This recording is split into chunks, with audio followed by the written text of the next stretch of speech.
Hello, this is VK3 Alpha Mike Lima, ham radio station in Melbourne, Australia. I'm starting the stream a little early tonight as we have a fairly long program of films to get through. In previous episodes of what we've been doing here with the live stream, we've concerned ourselves mostly with technical issues. However, on this occasion, I thought it's worthwhile airing some video that was shot by Mike Groth, VK7MJ, myself and Dave Stewart, VK3ASC, on a visit to Stewart Island, the so-called third island of New Zealand, the one off the south coast of the South Island, and as I've called it in naming this stream, the gateway to the Antarctic, which is just about what it is.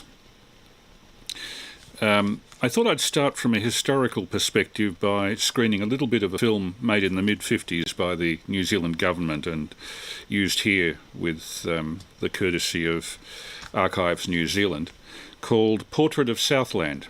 And in this, the filmmakers cover the then oyster cultivation industry of the Foveaux Strait, that strait of water between Bluff and Invercargill and Stewart Island, south of New Zealand's main South Island.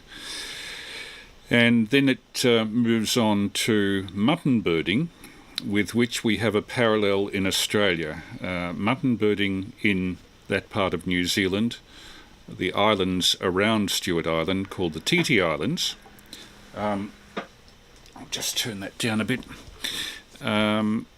It's an activity pursued by the Maori people, the indigenous people, and we have a parallel situation in Bass Strait in that there is a yearly mutton bird harvest in the islands, the small islands of Bass Strait, eastern Bass Strait particularly, that's the exclusive province of Australian indigenous people, the Tasmanian Aboriginals particularly. So without further ado, into a picture of the extreme south of New Zealand and its industries, particularly as regards Stewart Island, where we went in 2019, as filmed in the mid-1950s.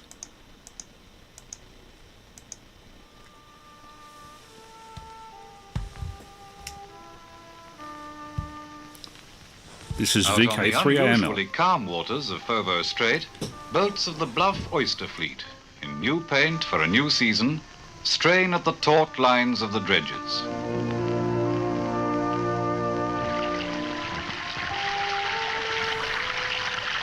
This is VK3AML with a regular Saturday night test transmission, followed by a callback at 11 p.m. and a Zoom chat, which will also be live streamed. If you want to see the visuals that go with this, please Google VK3AML 12 November 2022. That's VK3AML 12 November 2022 for the YouTube live stream. And back to a mid-1950s film of the extreme south of New Zealand, where we're taking a trip tonight.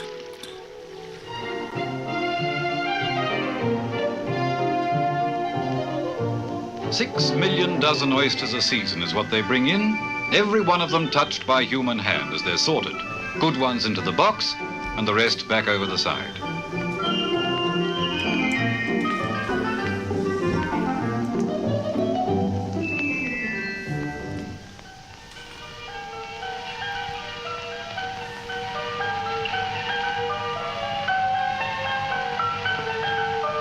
About the time the oyster season starts, millions of seabirds skim the coastal waters in search of fish.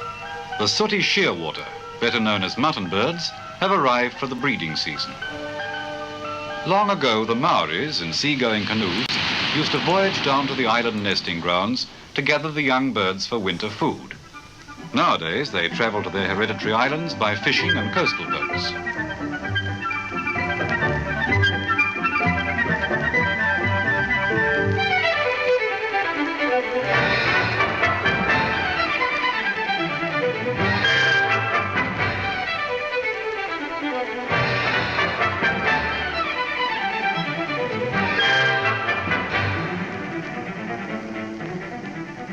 Landing facilities just don't exist on the islands, so which party goes ashore first depends on wind and tide. Conditions are right for Murderer's Cove on Big South Cape. Provisions for 10 weeks or more, sacks of salt to preserve the birds, cans to pack them in, roofing iron, pieces of furniture, the kitchen sink, everything is stowed aboard the surfboat. And on top of it all, the birders steam off in precarious state.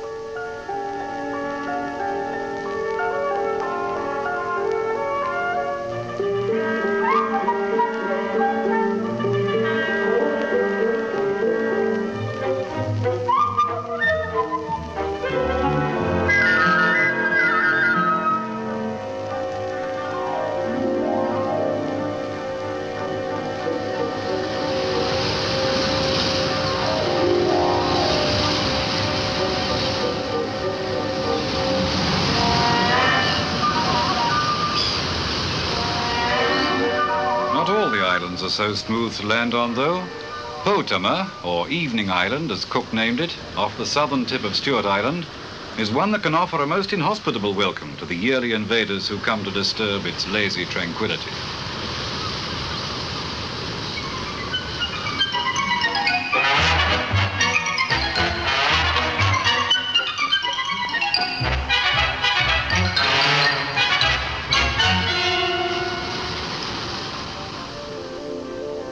The spongy peat floors of the Titi Islands are tunneled like rabbit warrens, and year after year the birds come back to the same burrows to nest.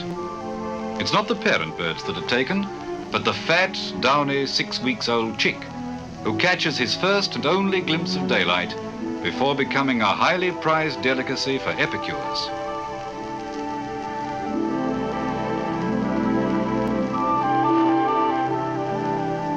Some of the connoisseurs amongst the birders shun the current trend of packing their birds in cans and stick to the traditional way of making bags from bull kelp gathered from the island's rocky shores.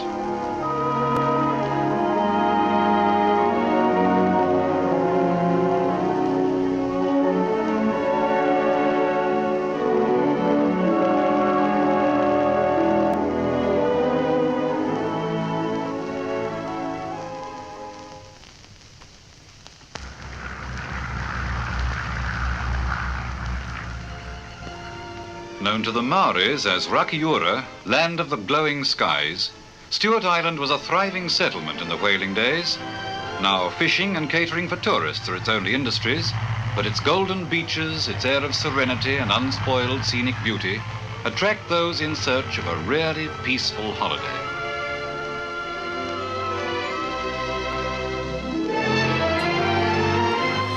Congratulations, you survived.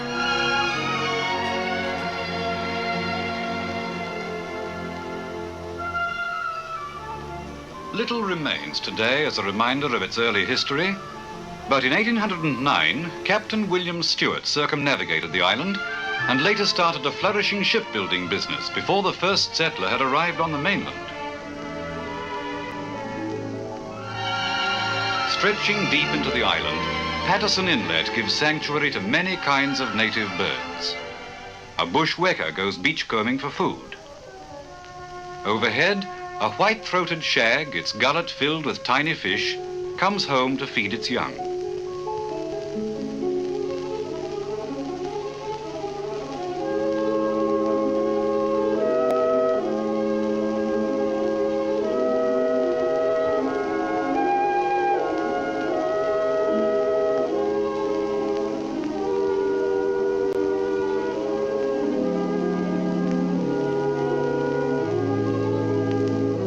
On the eastern side of the island, around the waters of Port Adventure, lines are dropped to catch blue cod.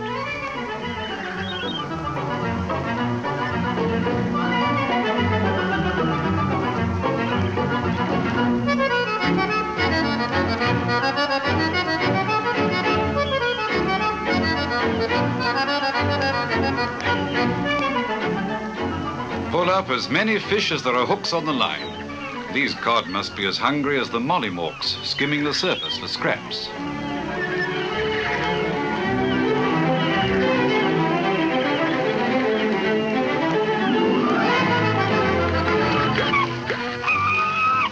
Just a couple of hours by steamer across Foveaux Strait from Bluff, and hundreds of holidaymakers jostle ashore at Half Moon Bay into an atmosphere that's changed so little in 100 years.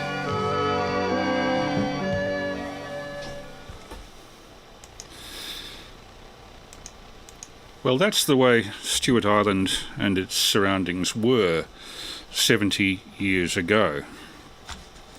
It's a place that's always been of interest to me ever since meeting a lady from Monash University who was into diving for that's professional skin diving for the Zoology and Botany department at Monash Uni, and that was in 1977, and she told me about visiting Stewart Island, which is the southernmost part of Australasia that's still inhabited, and I was determined that someday I would get there. So with Mike VK3AML, he, my wife, and several of my wife's nursing colleagues all did a tour of New Zealand in 2017.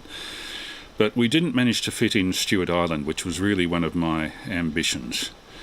However, Mike and I were both interested enough to mount another expedition to New Zealand, where we, as you may have seen from previous week's videos, went through Christchurch, Dunedin, the Catlins, south coast of New Zealand, and then took a ferry across from Bluff, that is the port about 25 kilometres south of Invercargill, across the Foveaux Strait to Stewart Island, and it didn't disappoint. We did take a small amount of portable ham radio gear with us.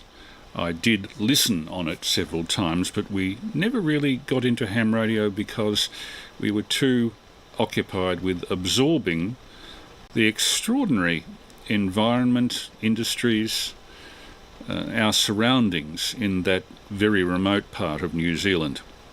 And I had a 4K camera with me and recorded it fairly extensively on the occasion. So let's go over to that now, and I'll take you to Stewart Island in 2019.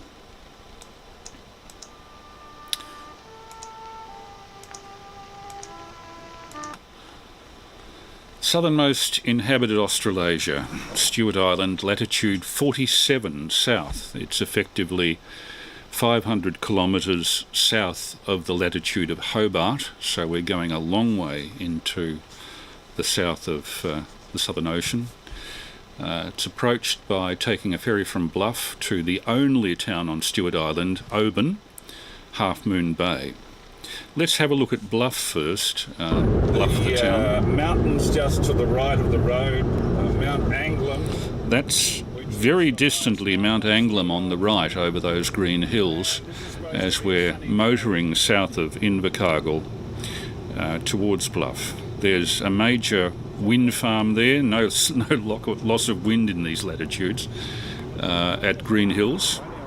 And this is our first view of Bluff. There's a ship's graveyard in that estuary, and the remains of several old oyster leases. But these days the main industry is way over on the other side of the estuary, the TY aluminium smelter, New Zealand's only aluminium smelter, making usage of the hydroelectric power that New Zealand has to offer. Bluff itself is a fairly industrial town, very industrial for a town of only 2,500 inhabitants. As you see here, fairly wind-beaten, and much smaller than Invercargill, which has a much more cosmopolitan feel to it. On the left there you see the rail line, the southernmost rail line in New Zealand, and we're gradually getting into this town of Bluff, the central business district at the moment. The statue of former Premier Richard Seddon on the right, and we're just coming into sight of the central business district now. There is a famous oyster festival here based on that oyster industry that you saw in the previous film. still flourishes to some extent, particularly on Stewart Island, the oyster farming. And here's the centre of town. Accommodation over a range of prices, from backpackers through to luxury B&Bs, and a number of interesting shops and folk museums were in this street at the time of our visit. Mike, VK3AML, was doing the driving. There on the left is the ferry terminal for Stewart Island, which we'll see in greater detail in a few moments. And from memory, we went for a trip down to Stirling Point, which is the end of the southern road running through the South Island. Stirling Point, off the end of the Bluff. They have galleries, of course, quite a few milk bars, which they call dairies over there. Coming down near the War Memorial, I think, at this point. This is the southern part of Bluff. You can see a few people have high HF antennas, possibly CB, on the right, for those who are interested in such things. There's the Bluff Harbour entrance and the Southern Ocean. In that direction, southeast, there's not much before you reach the Antarctic continent. War Memorial. This is VK3AML, with the regular Saturday night test transmission to be followed by a call back at 11 p.m. and a Zoom discussion session, we hope. Looking up towards the Bluff, which we'll go up to in a couple of minutes' time. Just so that I can say that I've been to the end of the South Island, or the mainland of New Zealand. That's Mike talking. And here we have the photographer, me, taking a photograph for the tourists.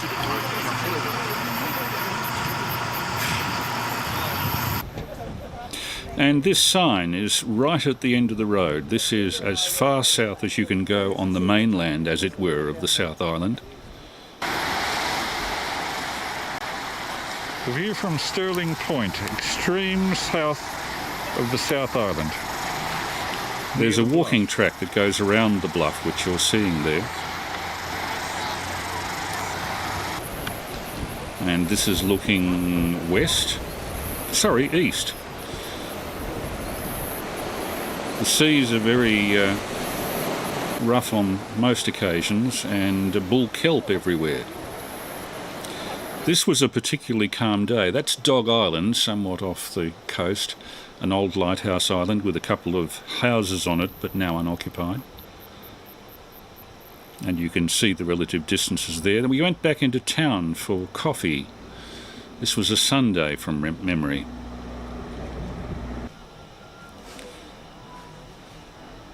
Interesting motto, but being outside the Kiwi Bank, I really wonder. Now, this attraction, I think, has ceased to exist since our trip there. Cherie Chapman ran a kind of a shell folk museum in the back of a coffee shop. We had a very nice coffee there. And a little bit on the eccentric side, the displays, but we liked it. There's Mike looking over the displays. These are all displays based on power shell, P-A-U-A. We call it mother of pearl, abalone. And some costume displays. And some bits from shipwrecks and other sundry items. Here's a pan of the main street of Bluff from the ferry terminal to Stewart Island. Some rather interesting junk shops along here too. People like myself and Steve Langley, 3SL, would be into riffling through these. It's a quick look through the window of the local junk store. Fascinating stuff, but the bloody thing was closed. Dear oh dear, I'll have to go back. Now let's look at the highest point around, the top of the bluff. There's a lookout up there, that round tower as it were. So Mike drove us up there with some prompting from the GPS lady who kept on telling us to turn the wrong way. To the point where I think Mike came out with the epithet to F off, you stupid bitch, and switched the GPS off. Calculating, drive 80 meters, then turn left, turn left, then turn. There he goes. Bluff Hill.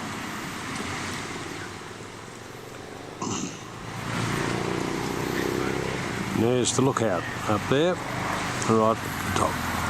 And the radio mast, because this is the only high point around the place for radio communications. And it's a bit quieter now, all the motorcycles have gone. And the one place we haven't been overrun by busloads of Chinese tourists. There's TY Point on the other side. Mind you, bring a lot of money into the place. The south coast of New Zealand, South Island. Towards the aluminium smelter. And then we made our way up to this lookout. There's a kind of a spiral circular path that goes up there, quite cleverly designed. We'll walkway up to the Bluff lookout, extreme south of New Zealand. And very, very windy it was too, even on this relatively calm day. But because it's the only high point for miles around, it's chosen as the transmitting point for many radio services, and in the old days for semaphore communication, as you'll see from this sign here. Semaphore from the top of this lookout, 1883. It was started in 1862 with a flagstaff. Further up there are plaques that give you a quick rundown on the history of the area. Plaques on the side of this lookout particularly. Microwave stuff, no doubt to do with mobile phones. Bluff, 1824 settlement founded by James Spencer, 1836 whaling station established by William Stirling, and all this was before the Treaty of Waitangi. So Bluff has been settled by whites for a very, very long time. Visited by whites, I believe, back to the 1790s when they were looking for whales and seals in the area. Visitors mostly from Sydney. And that's our first look at Stewart Island, the highest mountain on the island, Mount Anglem. I think it's about 3,000 feet, 2,500 or 3,000 feet. Over there in the misty distances, we could only imagine what we were in for when we got there. Some of the local RF. And there's Mike 7MJ trying to take a video in a 20-knot gale. Even I was having trouble with image stabilisation to get this without jerks and bumps from the irregular gusts of wind that were hitting me. There's the TY Point aluminium smelter and its dock loading facility, very, very long pier. And that's looking down on the township of Bluff itself, where we were a few minutes ago. TY Point aluminium smelter, a major employer of the area, which keeps Invercargill and Bluff going. Green Hills Wind Farm, Dog Island Lighthouse. There are actually houses over there. I've often wondered if we could get a de-expedition over there. Ah, the local bikie gang giving me the thumbs up. And that's looking back north along the peninsula that Bluff is on the end of. Back down the hill, look at those skid marks on the road. This is obviously where the local hoons do their burnouts. But not us. In our mid-60s, we were hardly hoons. Driving back down into town. And you can see that this is a fairly wind-pruned spot. not too much above head height until you get down where there's a little bit of shelter down on the eastern side of the bluff, which is where most of the town is. These are typical houses of the area, tend to be timber or fibro. Very few are brick, of course, New Zealand being an earthquake-prone area. I don't think this is particularly earthquake-prone, but we did see some warning signs for tsunamis that were around the place.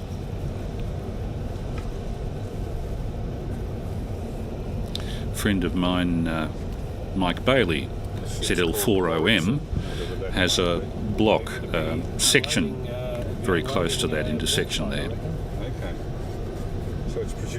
He's the secretary of the organisation running the Awarua Radio Museum between Invercargill and Bluff. Making use of the cheap power of the South Island. That's what they did. And coming back into town again, that's the main street down by the waterfront. And our GPS was giving us wrong instructions all the way.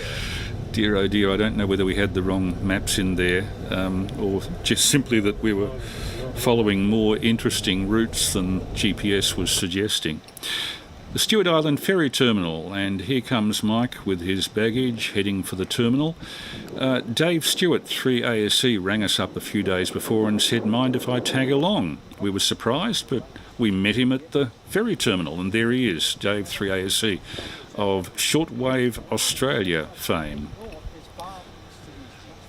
Dave has since moved from Melbourne to a point north of Bendigo where he set up an actual broadcast station, with the sanction of the government, of course. There's our ferry, twin-hulled vessel, looking across at the TY Point loading facilities. And this is the departure terminal for Stewart Island. Relatively crowded at this time of the year, but it's a very seasonal tourist industry, and in winter drops to very little at all. There's Mike and Dave and myself on the right. And this is what happens when you try to put on a pack while you're holding a camera. The camera goes all over the place.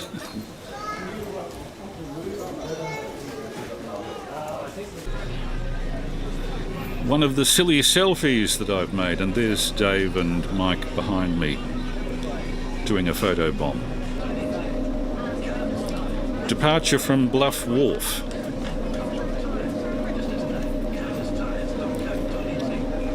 You very quickly get out into deep water. It's quite a nice deep water port. And the interior of the boat. Very comfortable boat too. And very fast, as you'll see.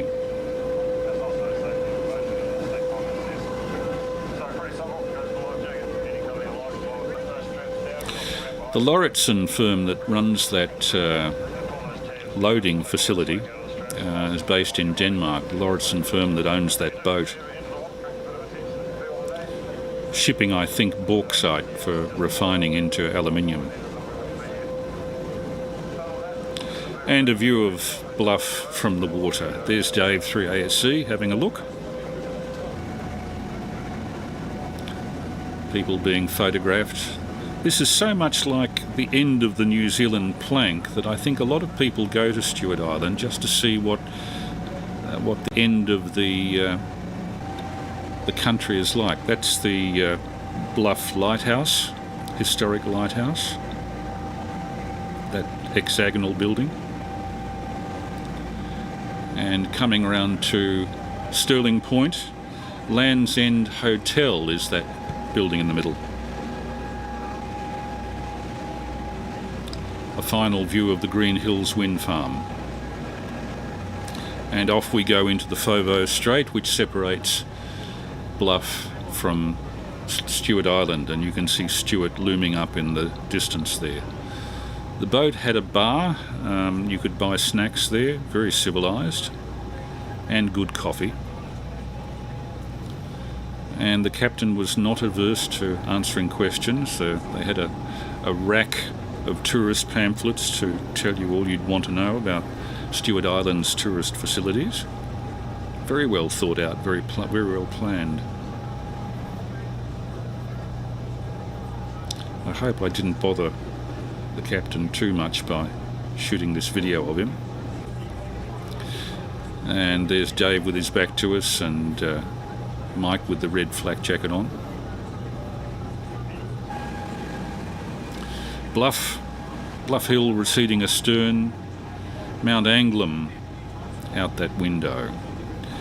We were expecting this to be a lot rougher than it was. It was actually a very calm day, and a little bit of bucking. There are some of the TT Islands, the mutton birding islands that are frequented by the Maori, harvesting the mutton birds in season. Mount Anglem, the highest mountain on Stewart Island. It'd be a very exposed spot up there. Some of the rocks we had to dodge on the way in. And now coming around, I think it's called Horseshoe Point, into the port of Oban, or Half Moon Bay as it's more often called.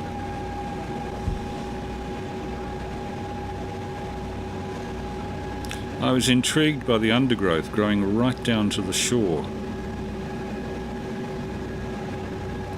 Virtually impenetrable. Very, very thick. Stewart Island, I should mention, has 2.5 times the annual rainfall that Melbourne gets. So it's almost constantly damp. This trip was done in conditions where the temperature was hitting 20 degrees, which by the standards of Stewart Island was a heat wave. Obviously a high pressure zone over us with very little wind comparatively. Conditions were sufficiently windless that I could stand without gripping anything on the deck and take pictures. And here we are coming into Oban, the only town on Stewart Island and the only built-up area of the island. This occupies maybe 1 or 2% of the island. The rest of the island has no roads, no services, no shops, just foot tracks.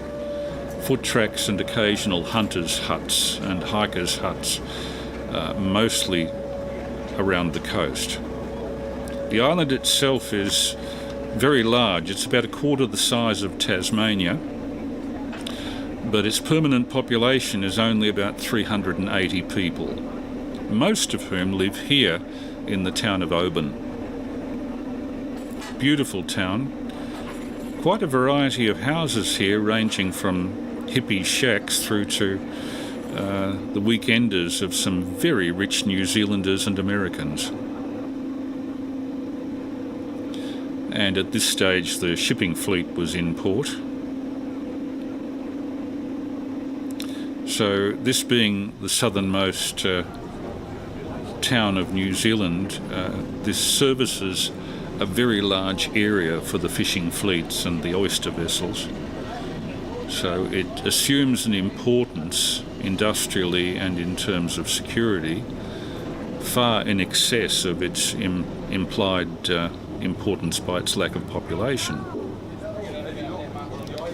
Getting the regular Stewart Island welcome. And off we go up to the wharf. Our baggage was in those steel chests with the blue tarps over the top, and they transport those off the vessel with a crane, and we wait for them so that we know which of them, they're numbered, the steel chests, so that we can find our luggage. Dave on the left doing a bit of filming. Now we had to walk about 250 metres to our domicile at Stewart Island Backpackers, so we saw quite a bit of the bay as we went around. I think that was some sort of bomb shelter or whatever, built during the Second World War. People leaving the wharf and going off to their various points of accommodation. This was a little sobering. This was right by the wharf facilities. And an oyster catcher on the lovely beach at Oban. tide was out. They have a Four Square supermarket. I think the Four Square chain operated in Victoria back in the 1960s, but now it's restricted to New Zealand. That's the southernmost pub in Australia, the South Sea Hotel. Australasia, I should say, not Australia.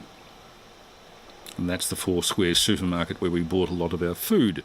The red shed was the local information pavilion. Oban mostly relies on tourism for its industry, and consequently everywhere you look there's information available on what you can see and do. PowerShell. And if you want to play chess, there's a very large chess set. They're very proud of their local war memorial, memory to the victims of both wars who served from Stewart Island, and there were quite a few. They have their Anzac services here yearly. Looking back towards the wharf facilities from the middle of Half Moon Bay. It's not always as warm as this. Of course they have seagulls. Everywhere has seagulls. The late Lionel Curling 3AM told me he saw a seagull at Alice Springs, and I mentioned that for what it's worth. But this is what that area was like. Rather, I've jumped the gun here. These are paradise sheldrakes. That's the white-headed female. The males have black heads. There's a rather aggressive seagull on the beach. And that's the male paradise shelduck, male and the female. You'll see in a moment that these little guys was evening. They were getting fairly tired and sleepy. Though when I came close, they kept a weather eye on me. And every day we'd see them walking along the beach in their pigeon pairs, doing this, riffling their beaks through the surface of the sand, I presume looking for small crustaceans or worms. And interestingly, the way they did this was frequently by waving their heads back and forth in synchronism, I noticed. Very nice little sheltered harbour at the town of Oban. Up in those metal sheds, the wood shed particularly, there was a shop for jade, greenstone, which of course is mined on the west coast. This is what that same beach looks like in July, or it looked like in July this year, in one of the worst days, snow dropping through fog. We were so lucky to be there on a day of really good weather. Now we'll change to what we saw in 2019 was this. You'd hardly pick it for the same place. But we are a long way south of the equator. At 47 south, you're closer to the South Pole than the equator. Just. Eyre Street and our accommodation, the Stewart Island Backpackers, was up there. That's where we ate frequently. The Kai Cart, the fish and chip shop, was open on the first day we were there. There's a bill of fare. $6 for blue cod, not bad.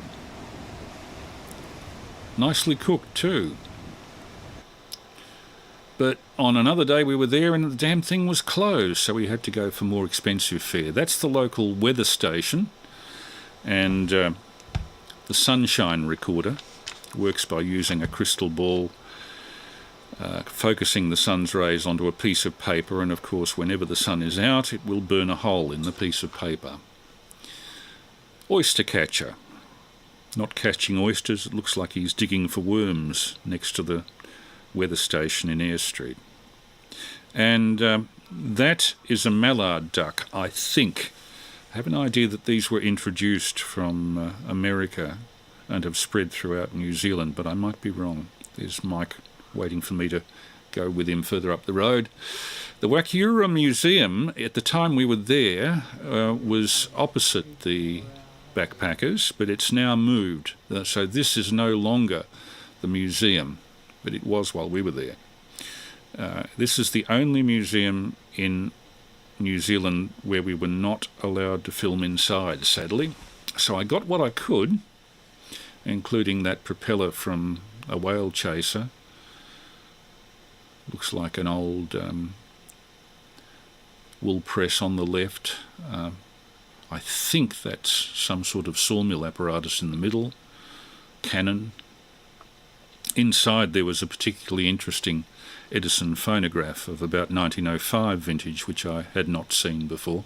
Now, the museum has since moved, and the site has been taken over by a young couple who have reopened this as an eating establishment, the Snuggery, eating and coffee, and very nice it is, I'm told. This is where the museum is now, 2 streets away, and it's a whopper, and it's obviously very elaborate.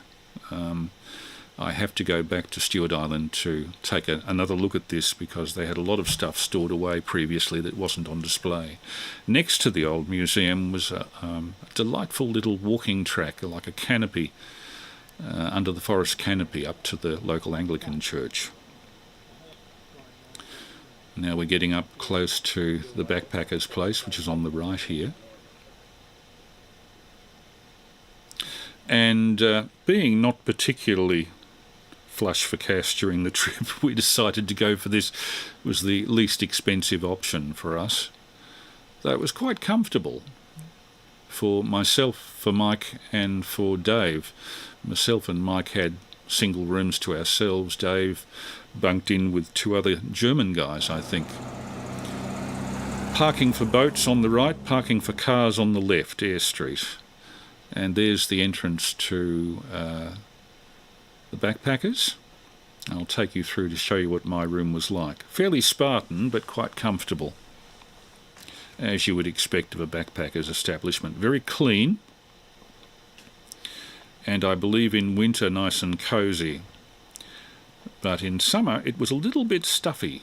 I don't think they're used to air in these places. I don't recall that I could open the window by much, and if I did, the sandflies would get in. Double bed, good.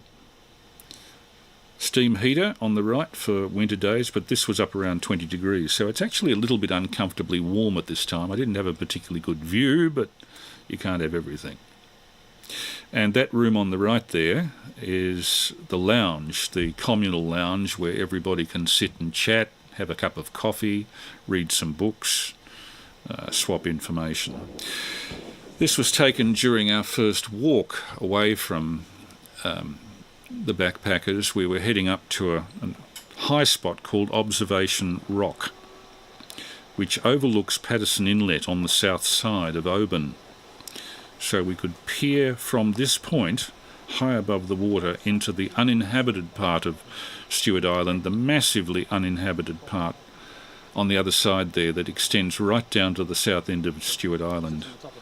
No population whatever, but there was a cruise ship in town. It was called the Silver Muse, 41,000 tonnes.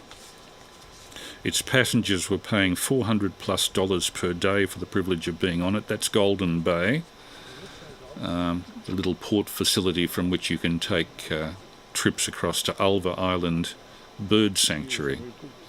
Silver Muse, 8 dining rooms and 411 crew, 596 passengers. So this multiplied, if they'd all got off that boat, they would have multiplied the population of Stewart Island by a factor of, I think, 5.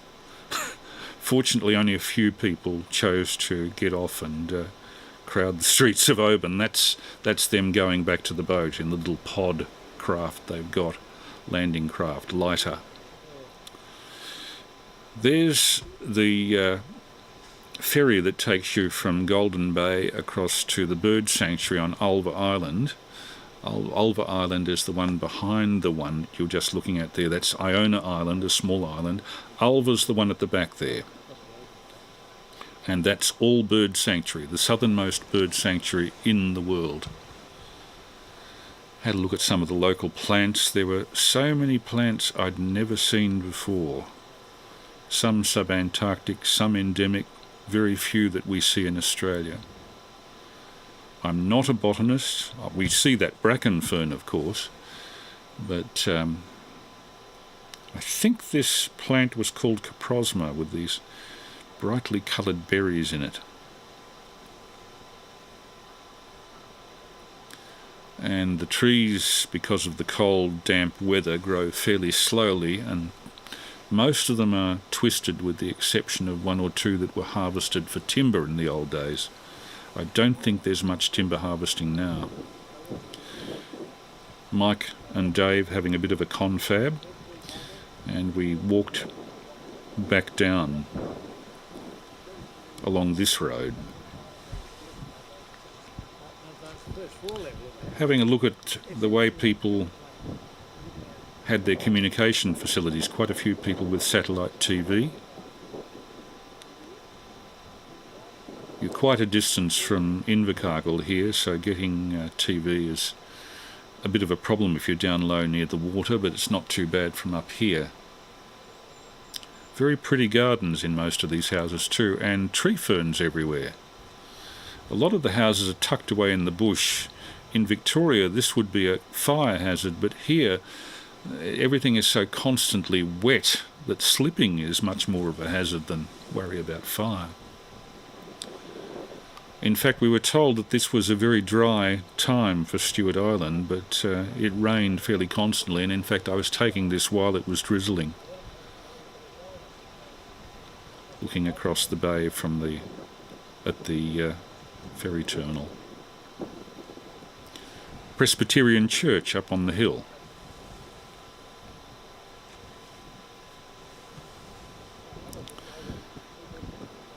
Just some general views of B&Bs, somebody with a patriotic interest in flags there.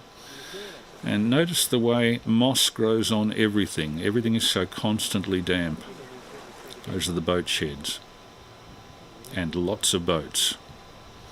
If you haven't got a boat on Stewart Island, there are a lot of places that are inhabited that you just can't get to. Mike doing a mobile phone call, and I think that's a Richia standing above him, a bit like Richia pandanifolia in Tasmania, obviously different, much bigger.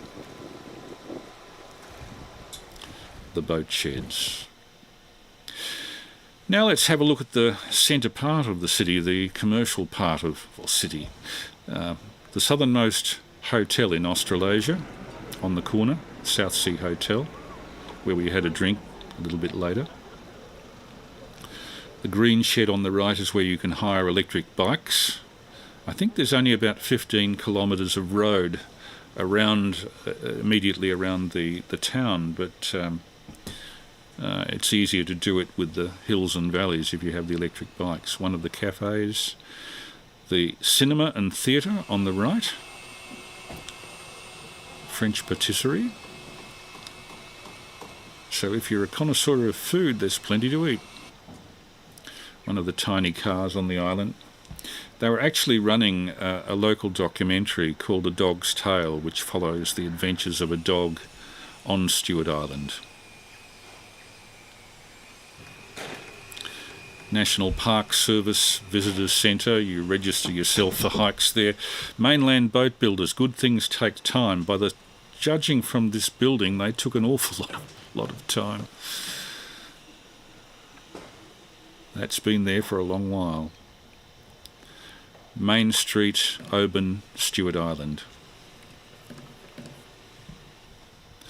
Now, Ulva, would you believe Ulva Goodwillie, that's a name you find very difficult to forget, ran probably the best guided tours of Ulva Island that we were able to source. She's a Maori descent, and we had a cup of coffee there. Took a good break after that walk up Observation Rock. We are getting older, you know. Very good coffee there. And watched some young people playing chess. They'd ordered, I think, drinks at one of the local shops, and the local shop lady came out very courteously and gave them drinks while they were playing their chess, and bickies. The trouble is that the weather can change from moment to moment, even in midsummer. And while we were standing outside the local supermarket, I watched a rain squall start with some people next to the chess set getting very badly hit and having to hightail it out of there. Here we go. Rain starting to pour. They have to cover up all their gear very quickly. Touchscreens on mobile phones tend not to work very well. Three of us, Chris, Mike and Dave on Stewart Island, and The three amateurs. three amateurs, AML, VK3AML and VK3ASE. Anything to say? Not really. XZL4GF. Right. And ZL. We also saw people coming back from hikes. It's a great hikers' country, Stewart Island, and these people had obviously done a very long hike and were absolutely exhausted. I almost used the word with the R. So we didn't do much walking ourselves. The Marine Countess was carrying some interesting stuff, and this boat was getting perilously close to the beach. We were wondering what was going on, and in fact they were doing a bit of loading directly from the beach. This is what they were loading. They had a barge and a work vehicle, and the barge was pushed off the beach. This is apparently the way you get work vehicles to places that are only accessible by sea around the islands. And would you believe there's a Zodiac, an inflatable, that is acting as a tugboat for that barge. Of course, it doesn't have to go far, just out to the ship and be hitched on. But they must have chosen very calm weather to do this exercise, because I imagine that work vehicle would topple over that barge fairly easily if the weather got really rough. So off it goes, probably to one of the outer islands, doing some land management. This was another vehicle carrier. You'll notice it's got a truck on board, and we saw this there, and we wondered how the hell the truck got on and off that vessel, because it's not roll on, roll off. So we decided to duck around to the wharf loading facilities and have a look to see what was going on. This is VK3AML, by the way, for those on 147.475. We're live streaming. If you Google VK3AML 12 November 2022, you'll find the video that goes with this audio.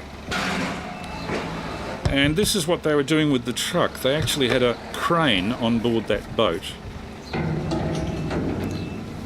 I hope those straps are secure.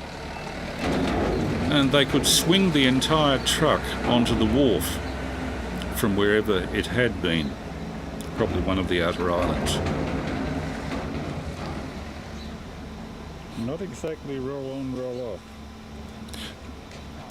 There are the guys lining it up in position, and down it comes onto the wharf.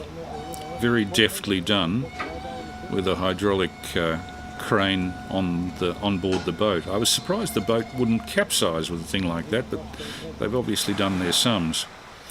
Now, one of the distinguishing characteristics of Stewart Island, because it's so far south, particularly in summer, is that the twilight lasts incredible amounts of time. I took this at 10:30 p.m. and it was still twilight. You can see the glow in the sky there, and we're not looking towards the sun. Because you're so far south, the sun doesn't set in the west. It sets a little bit to the west of south. That's what we're looking at there. I believe the Maori name for Stewart Island, Rakiura, means land of the long twilight. Not surprising.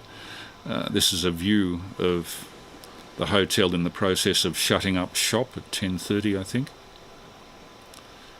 Just a few cleaning staff there. The South Sea Hotel, Stewart Island, and it looks like there's a guy there who's a little the worse for wear. I felt like a bit of a voyeur doing this, but as it was the only building illuminated, it was about the only action I could really competently get. Power is generated by a small diesel plant on the island, and the cost of power there is 4 times that of mainland South Island, New Zealand, so lights are used sparingly, and they'd all be high efficiency LED lights as well. Getting back to the information pavilion, the red shed, and this is around 11 o'clock at night, looking back towards the South Sea Hotel. I had the lens of the video camera wide open to get as much of this as I can. Electric bicycles available for hire from the red shed, which is the info pavilion, and they had plenty of information available for any visitor. Stewart Island really is, or at least Oban on Stewart Island really is geared to eco-tourism. Now, on the pier, there was a group of people on the end of the pier peering into the water. I never found out why. I looked in myself and couldn't see anything. I can only assume they were waiting for penguins either to go out or come in. I'm not quite sure which. The visitor terminal late at night. I usually take an evening constitutional when it's nice and cool, and it was this night. That's looking towards a little bit west of south at the final glow of the sun at around 11 p.m. So in summer, the days are very long, but in Stewart Island in winter, the days are frighteningly short. And you can imagine tourism here is very seasonal. I'm using my head torch there for want of any other light. I'm actually surprised at how my Sony camera can actually capture anything at all in this sort of lighting. Walking back towards Eyre Street, there's the side of the pub. Still glow in the sky at this time of night. Amazing. If you go up to Queensland and watch the sunset there, it's all over within 10 minutes. Here it's hours and hours of twilight.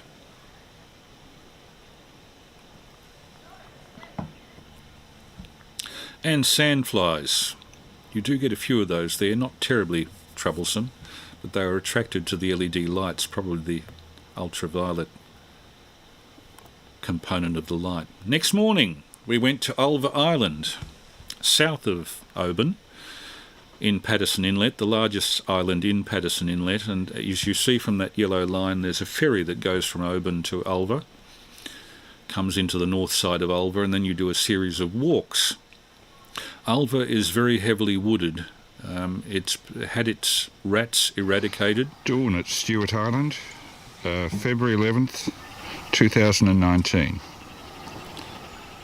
And just as with dusk, dawn has long periods of twilight. There's Dave and Mike down at the Golden Bay Wharf. We were killing time while waiting for our tour of Ulva Island, which was conducted by a very obliging Maori lady, a Maori guide, Ulva, named after the island. And what she doesn't know about the zoology and botany of that island, I don't think anybody else would know. Golden Bay, and you can see why it's called that. Sublime morning. No wind. Sea was mill pond calm. You could see your reflection in it. Unbelievable for this latitude. There are some fishermen out first thing in the morning on Patterson Inlet.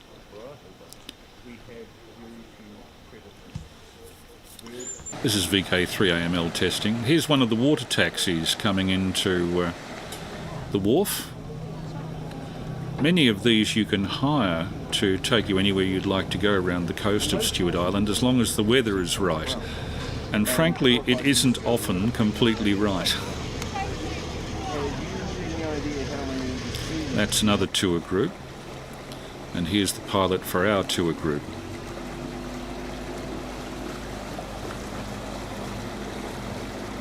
I think.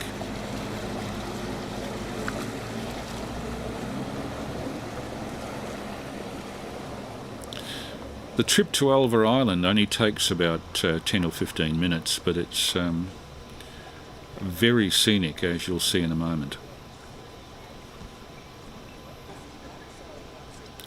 There's Mike with his back to us with his red flak jacket on.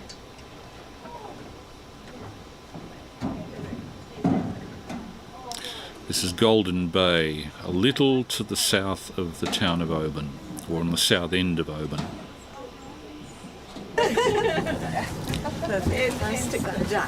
A nice English couple came with us on the tour. This morning, now as you can see, it's lovely and calm, so we've got a great day for travelling on the water. However, seeing as we are on the water, technicalities I need to cover. Life jackets on board this vessel are located under the 2 seats directly inside the back door. Very simple vest style jacket, you do not have to wear them, but I have to let you know where they are. So that's where they are, and hopefully we hear nothing more about those. Before you folks get off, Beautiful wood pigeons doing their swooping dance just around there. They show off to their females for another year. Yeah, they go off and they store and they Ulva had started her commentary even before we were away from the wharf. She is so passionate about the ecology of this area. And off we go across Patterson Inlet from the wharf at Oban. Doing quite a clip. That's Iona Island on the left. The uninhabited hills of Stewart Island in the background. And as you see, an absolutely mill-pond calm day, and in an area that borders on the SUB-ANTARCTIC, this was exceptional. We were very lucky.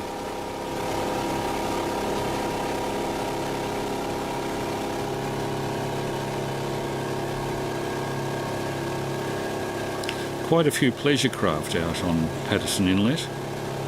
If you have a boat, you feel a great sense of freedom as to where you can go and what you can do. Without a boat, you're pretty well stuck.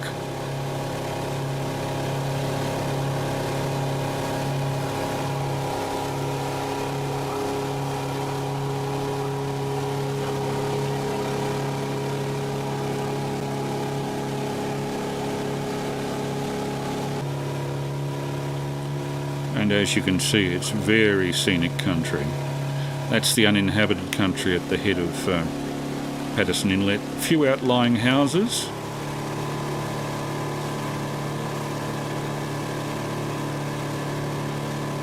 The higher peaks are rocky, exposed.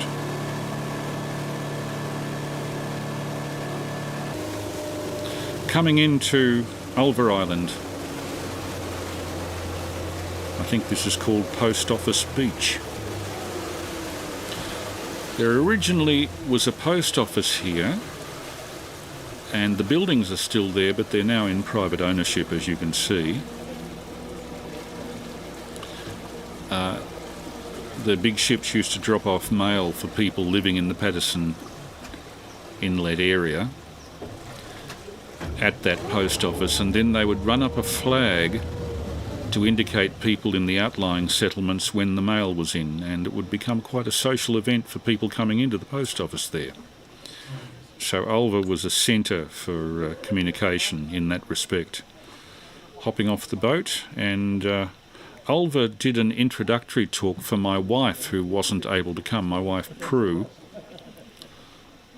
Very pretty little inlet. That's the only house on Ulva Island. It's only a small island. But lots of birds. You'll hear the bird song throughout. Hello, Prue.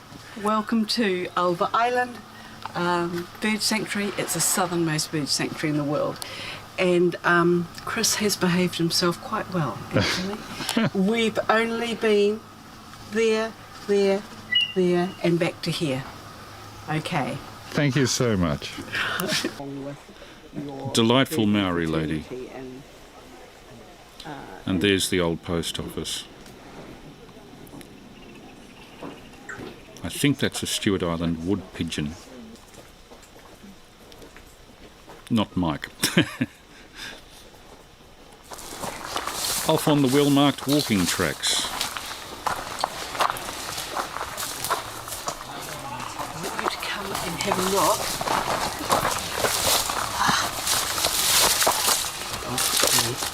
Here.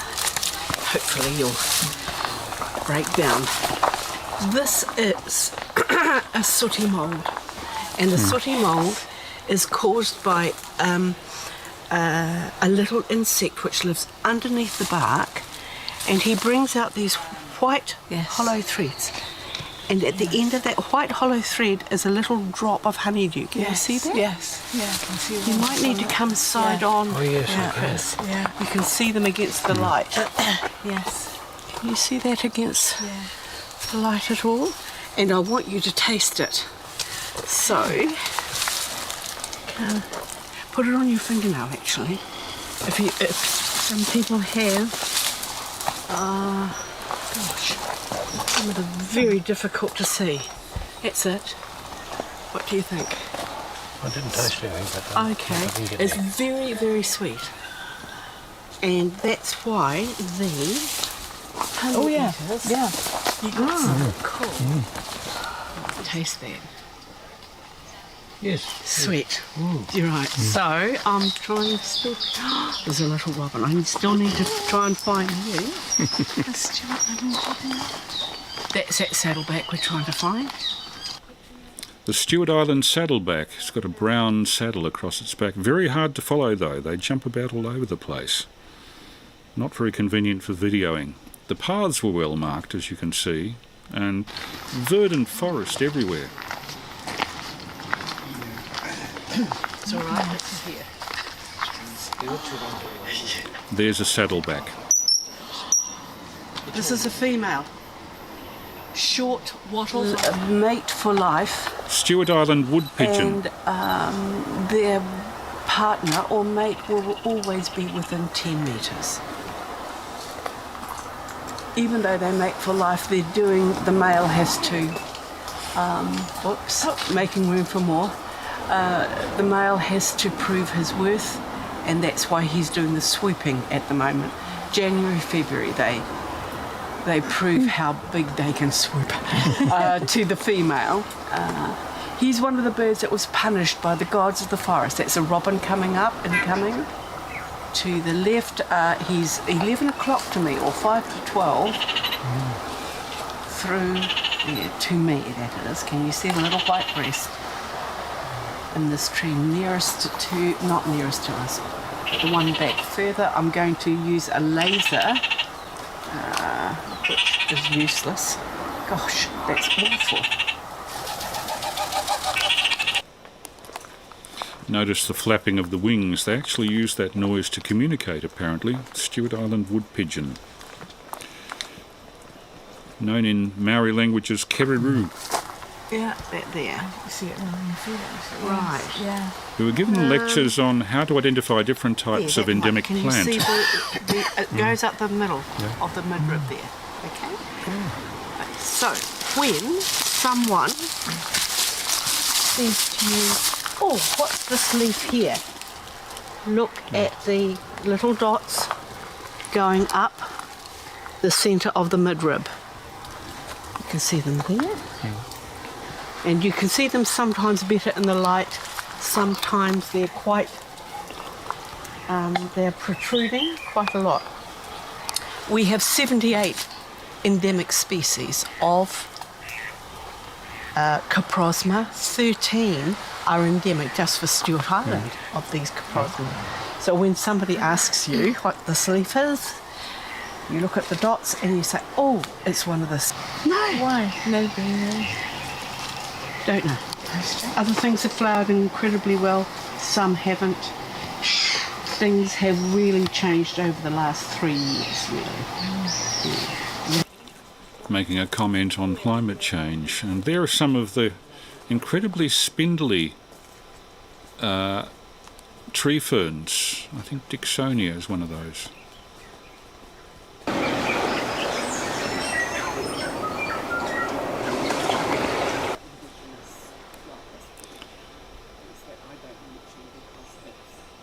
So many things that were new to me. That tree at the back there, looking almost like something out of a dinosaur movie. Jurassic. There. You see this little house with this great big tree that's higher than the roof.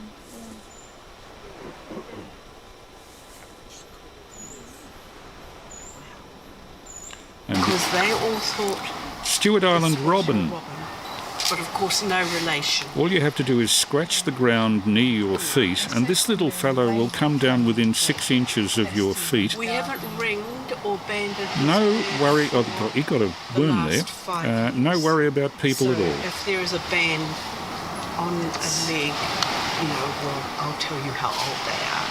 But Have they stopped there's- studying that group then? yeah, we've done it for 12 years. They don't need any more human intervention. They're doing all right, obviously. Yeah, this is a little girl. She's fed her chicks, and now they're going through the molt. So they're starting to lose their feathers. She's a bit fluffy. It looks as though she's having a bad hair day. But the markings on the side are also where they pluck out the feathers, so the skin is closer to the egg to keep it warm. Yes, but you see she's a little bit fluffy on the side. Tiny bird. It was barely the size of a sparrow. All of the habits that you have. Yeah, they're very similar. Oh, she's got a worm.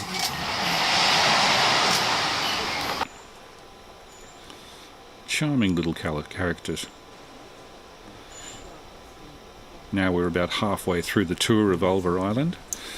Some of the fungus there, fly agaric. You didn't take a photograph of that. Now they're And rat then traps. There is a peanut butter biscuit at the far end. Every 6 weeks, saddleback. Where did he land? There. Eye level with us. Can we get it? I This think is a not. female. She's not as intensely coloured as the male. Nope, I couldn't find her.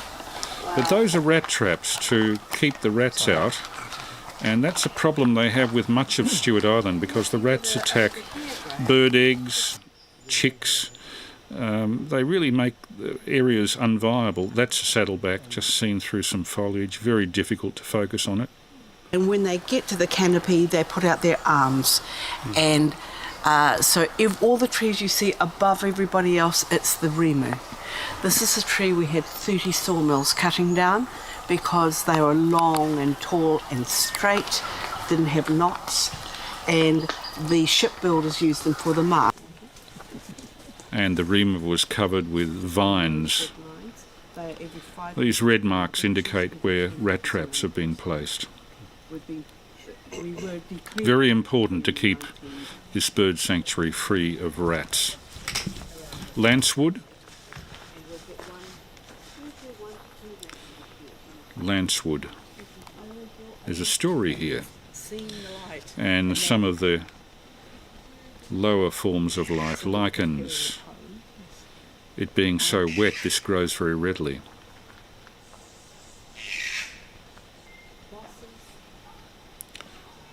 Epiphytes growing on trees, everything growing on everything else. It's almost like a cold jungle. And on the floor of the forest, moss, which when you look at it very, very closely, almost looks like Do not have a the forest in beech itself. trees. We don't have the beech forest, the Nothofagus. So podocarpus just means seed in a pod. If we had rats, these would not be growing because they eat the seed in the pod. Our podocarpus forest giants are the rimu, totara, miro, matai, kahikatea. But we've got 3 of those here on Ulva Island, and I'll show you those as we go. So as you know, underneath the canopy, all trees are longer, bigger, wider, as a juvenile, harder, more of them, because they've got to work really hard to get the light and the moisture. When you get to be an adult, you don't work so hard. So they're a lot shorter. Yeah, it wouldn't put you off. Into the chicks. So yeah, it's showing us where some parrots had pecked a hole in a tree It's amazing how close. to form a nest. So sometimes we get to see some chicks. I couldn't resist a look, but there's nobody home.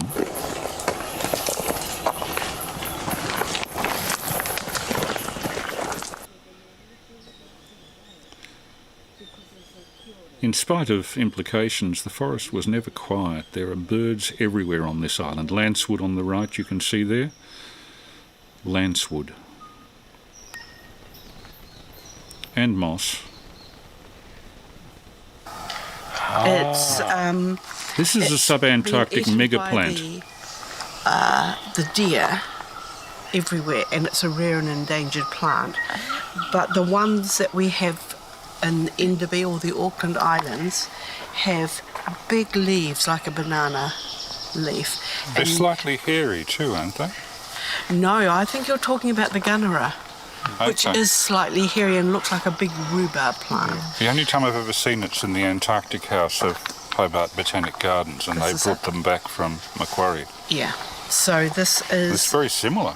It is. This will be the same one. It should be the same one, but they've got the big leaves. They've got a beautiful flower that's like a broccoli head gone to seed. You know, when the broccoli head opens up, to take this one off and plant it elsewhere. Yeah. So it's the local Māori name is Bunui. But if you work for the Department of Conservation and come from the North Island, you call it Punui. They spell it P-U-N-U-I. No, we do have in the,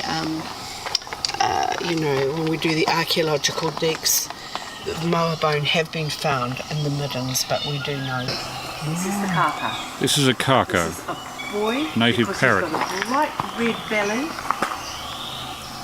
And he wouldn't look at He's us. got a white toupee on his head, if you can't see that from... It's just because he's got his head turned round. Everybody got it? I think he'll look towards us in a moment. Kaka, or the koko, whichever you wish.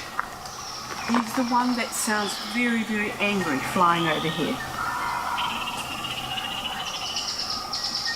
He's looking for his mate, actually. You'll see her fly in a No, minute. that's the that's a red-crowned parakeet that's making that laughing. There he is. There's a mate too. Oh, wonderful. Did you get that incoming? Yeah, so the first one was the male and the second one the female. Ah, looking. There are some other birds in the background too. Some little birds flitting in the background. Yeah, the male is always better dressed and better looking, you know. Male kaka on the right, female on the left. Oh. We saw a pair mating later on, so we'll show you a bit of a blue movie for kakas later on.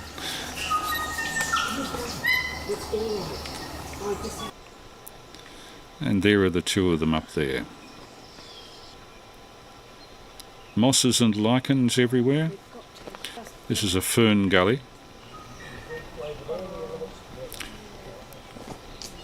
Dave Tree and Mike. that's here.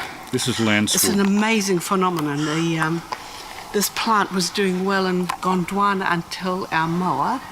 So it put the teeth or that serrated edge on the side, and that would harm the inside of the mouth of the mower. The strip down the middle became diamond hard, and that was that would pierce the throat of the mower. So you know how everything goes to the light. So the leaves would straighten up, and then they would go like that one there. See how the leaves have gone up? The teeth have disappeared, as well as the head of us. And look at the leaves so of that's that. a more mature one. That's a more mature. Oh my goodness. Yes, so these would be intermediate school at the moment, but they do go a little bit black. Can you see the confetti seed? And that on the far one, this one here. They're tiny little seeds. Oh, sorry. Can you see those?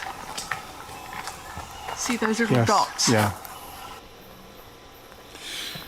A travelling shot of one of the fern gullies there. a little bit reminiscent of what we have in the Dandenong Ranges, but obviously with a lot more rain and much lower temperatures. I'm following Dave here. I don't know whether anybody watching has ever tried to shoot video while walking downstairs with a sheer drop on each side, but it's not easy.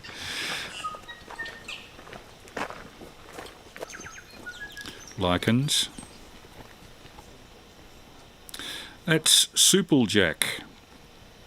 It's a type of vine that has died out in much of Stewart Island because the deer, the sambar deer, eat it. But here it's protected. A totara tree.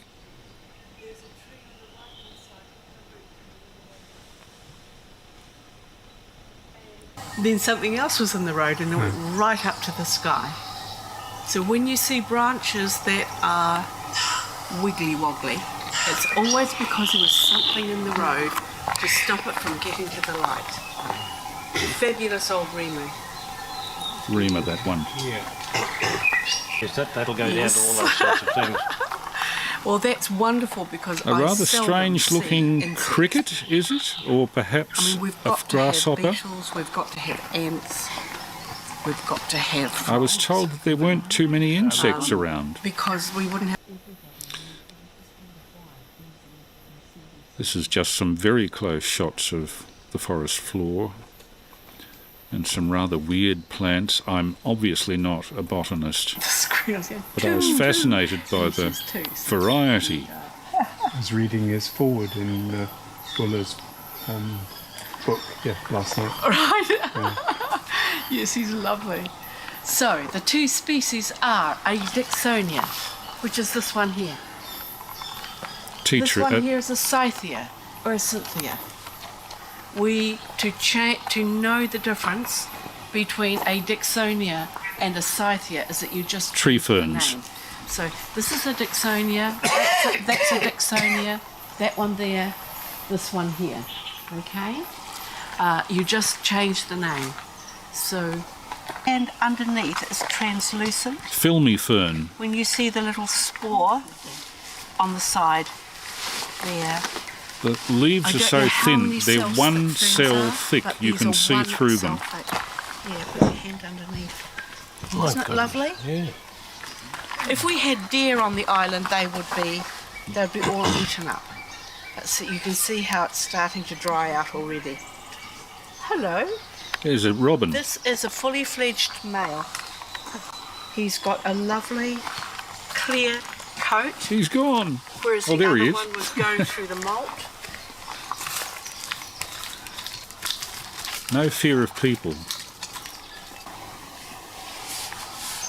Very curious So bird. tame, aren't they? I know. This is why the rats ate them.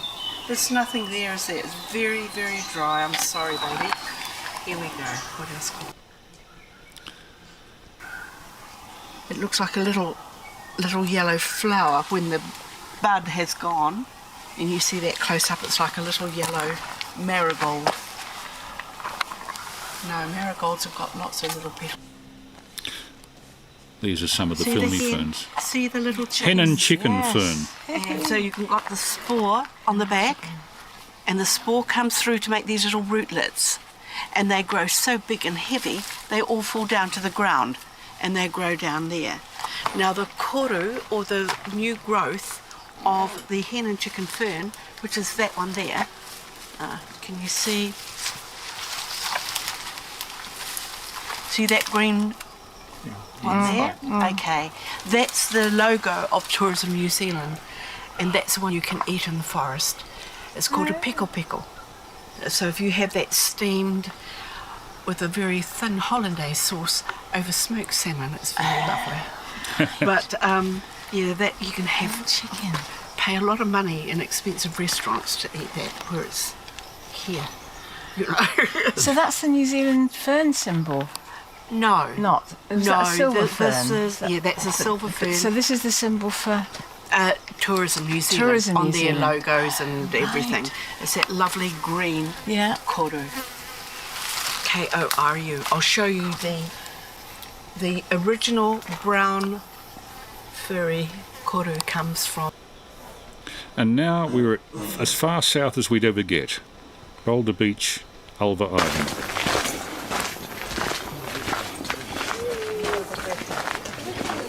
Coming out of the forest canopy. Oh my God. My God. The flightless weaker bird, W-E-K-A. I thought these were kiwi originally, but there are other flightless birds apparently, the weaker.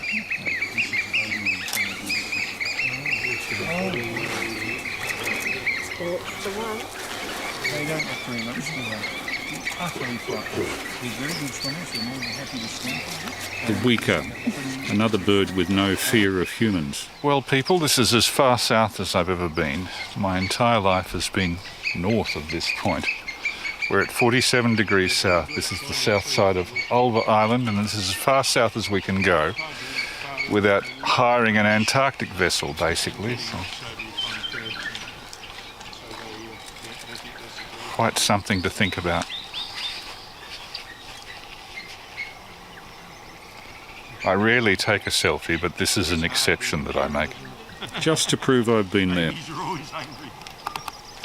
Still Stewart Island, that is still Patterson Inlet. And so the vessels had to go through that passage of water and round where the post office is to get to the rest of Patterson Inlet. There are still men that go over. We have blocks of land on Stewart Island where people go and try and shoot the deer. Not very successfully, but you know, they go away for that. Yeah. But anyway, we were starting to realise the wisdom of having chosen a Maori guide for all of this. Some tribes say the F for The beach sand, unlike Australian sand, was quite firm and coarse. But it did take animal tracks. You can see a bird's tracks there. I followed that up. Not too many shells. I was surprised not to find very many shells there. All of that land uninhabited. Now, my efforts at filming had me tail end Charlie frequently in the hiking group, or the walking group I should say, so I had to make up time by trotting back to the rest of the group. Dave had been keeping a weather eye for me, as you can see up there, and Ulva made a comment about my filming. We're just saying that you're our Discovery Channel. Remember that every plant that has wart at the end of the name, it's medicinal. So if you know anybody that vents their spleen, not that we do know anybody like that, give them a cup of that spleen wort. Hen and chicken fern. Beginning of new life. It's the Maori word for the beginning of new life. Fern koru. That koru will take 3 to 4 weeks to unfurl. See the one at the back? Because I've tested the tomatoes and runner beans, and I've done it from right to left, and it's unfurl and gone. Now notice the way that spirals up the tree. It was claimed that the spiralling is in the opposite direction to the northern hemisphere, rather like the effect of water going down a plug hole, which way the fern spirals around the tree.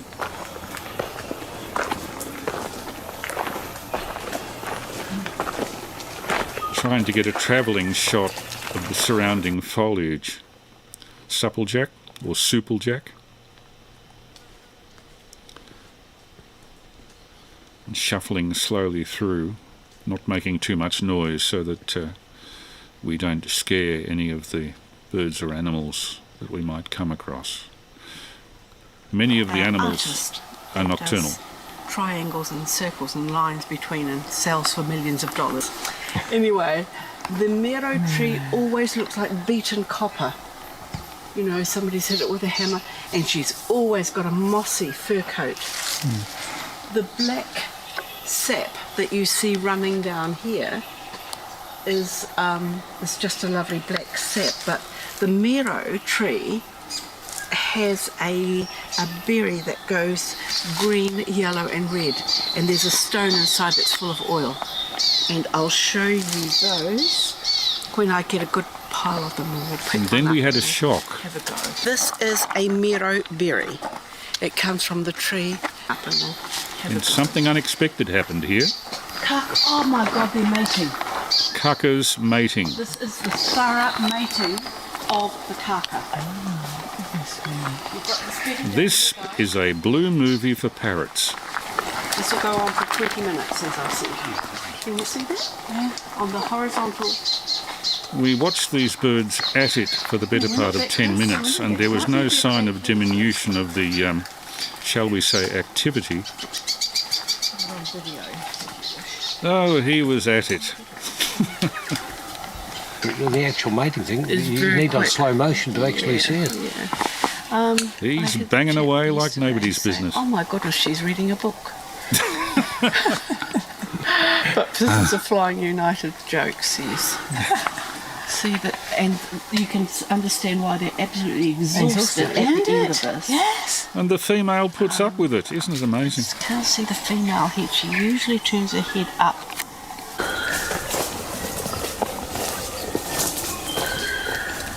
On and on. The deer. It's a deer indicator as well. But because we haven't got deer on Ulva Island, that's why we've got it every year. Our supple jack here, level.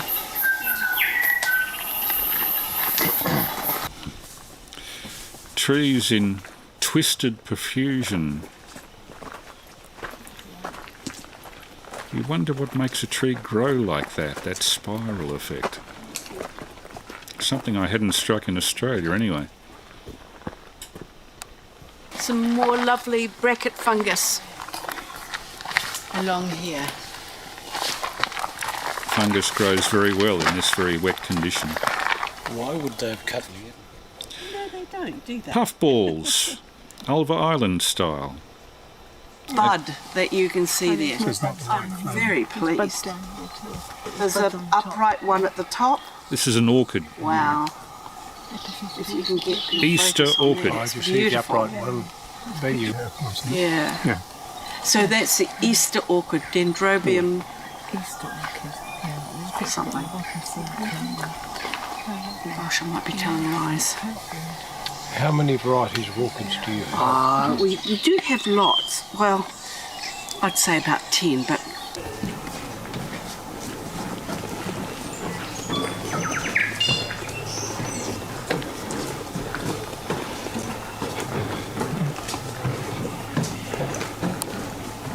It's typical of the fern gullies in the Stewart Island area.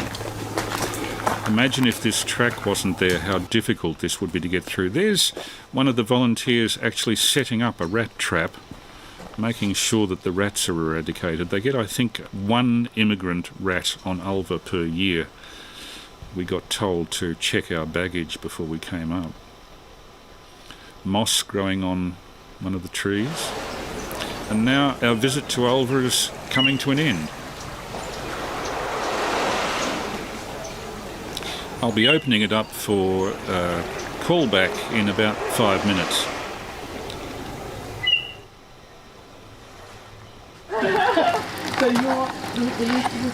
Mike and Dave getting aboard the Ulva Island wharf. Watch out for the moss. so I'm going to sneak away and pick up and put these And there's Golden Bay on the other side. So we leave Post Office Bay on Ulva Island and head back north again. And we've been going further north ever since. Mike on the left, Dave on the right. 7MJ and 3ASE on Patterson Inlet, Stewart Island. This is VK3 Alpha Mike Lima with a regular Saturday night test transmission.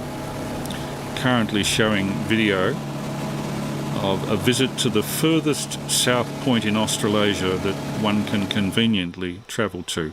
Then it was back to the Stewart Island backpackers, and I was absolutely beat at the end of that day, having filmed everything that I could. So I tried to make sense in a message to Prue, but failed dismally in this little video. Hello. I'm currently at Stewart Island Backpackers, and just today we've done the tour of Ulva Island, which was something right out of the box. Got as far south as I probably ever will be, and what can I say? Feeling very tired from all the walking, but it's probably doing me a power of good. We're at 47 degrees south, and it's nearly 7 p.m. I'm being bitten a bit by sandflies, so can't think of anything much to say except that it's the most extraordinary part of the world, and I feel very privileged to be able to get this far south. It's not just the kiwis, the kiwi birds that we're looking for here. It's the Antarctic megaflora, flightless birds that are endemic to Stewart Island and to this part of New Zealand, and of course Mike and Dave from Melbourne, Mike from Hobart are with me, so it's not a thing that I'm enjoying alone. Tomorrow 3 p.m. I believe the weather's going to, as they say over here, turn to custard, and we're heading back to Invercargill. And that's where I'll leave this coverage of Stewart Island for the moment. There is more. My God, I must have been seeing that whole thing from the viewfinder of a camera when I think back to it. But if you ever have the opportunity, do pay a visit to Stewart Island and the southernmost bird sanctuary in the world, Ulva Island. The whole place is reserved as a bird sanctuary and maintained as such. And Ulva, who was our Maori guide on that trip, has written a book on the island, which is available from down there. You can look her up on Ulva's tours, and thank you very much to Ulva Goodwillie for allowing me to film all of that. 4 years it took me to actually get all the bits together. Finally, I've managed to assemble it. Mike 7MJ, has not seen the footage up to now. Dave might have been at some stage, but this is the first time I've had an opportunity to put it all together. So thank you to Archives New Zealand. Thank you to the people of Stewart Island Ferry Services, and to the people at Stewart Island Backpackers, particularly as Dave came in from Bluff unannounced. We managed to squeeze him in to a bunk room with 2 other German tourists at very little notice, so we were very relieved to get all of that done. And I can tell you that the fish on the island is well worth eating as well. Stewart Island, New Zealand. Anyway, with that, I'll change my monitoring facilities so that I can hear the output of the 2-metre transmitter. So, and we'll see if anybody's about for a callback before we go to Zoom, and hopefully Rolly in Auckland will be with us for that. I hope this has been of interest to you, Rolly, as a New Zealander, and to any other New Zealanders that might be watching, Mike Bailey or Rachel over in Invercargill. Thank you for your input to all of that trip too. It was a fascinating tour of to my mind, the most interesting and least publicised part of New Zealand. So, that being said, I'll flip open a log page. It's 7 minutes late for the callback, but I hope people were interested in the material. VK3 Alpha Mike Lima now calling on 147 475 and standing by for any calls.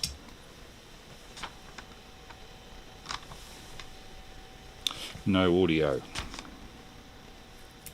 Just stand by. I've done it again with my audio. Tracing cable. Where is this going? That's not going to the right place. That should be... Oh dear. I think it's the yellow plug. Try that. Now, still no audio.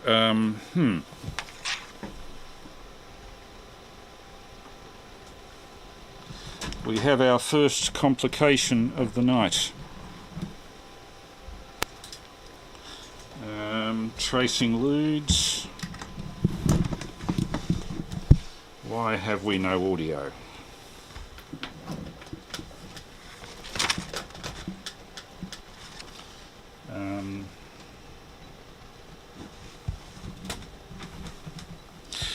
Well, I may have to do a mic to speaker patch, so we'll now stand by for any calls. VK3AML standing by. ECG. And VK3ACZ. Acknowledging VK3CG and VK3ACZ, and it's just suddenly hit me what's happened. I have the wrong speaker connected through.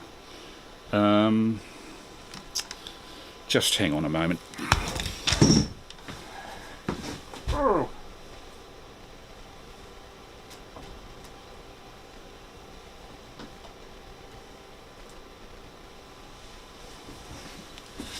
No, that should be right. I don't know. We've got our first hitch of the night, fellas. I'll take VK3CG first. How have you been, Dave? Yes, fine there from VK3CG. Yes, great, Chris. And nice film this evening. I enjoyed seeing that, and the walk through the forest was pretty amazing, actually. Absolutely amazing. Really enjoyed that. I'm finding some strange thing going on my radio here. I'm not entirely sure what's happening, so I'm going to... I think I just got breaking through on the on my 70 centimetres. Quite sure why it's doing that. It shouldn't be doing that. Never mind. I'll have a look at that later on and see what's happening.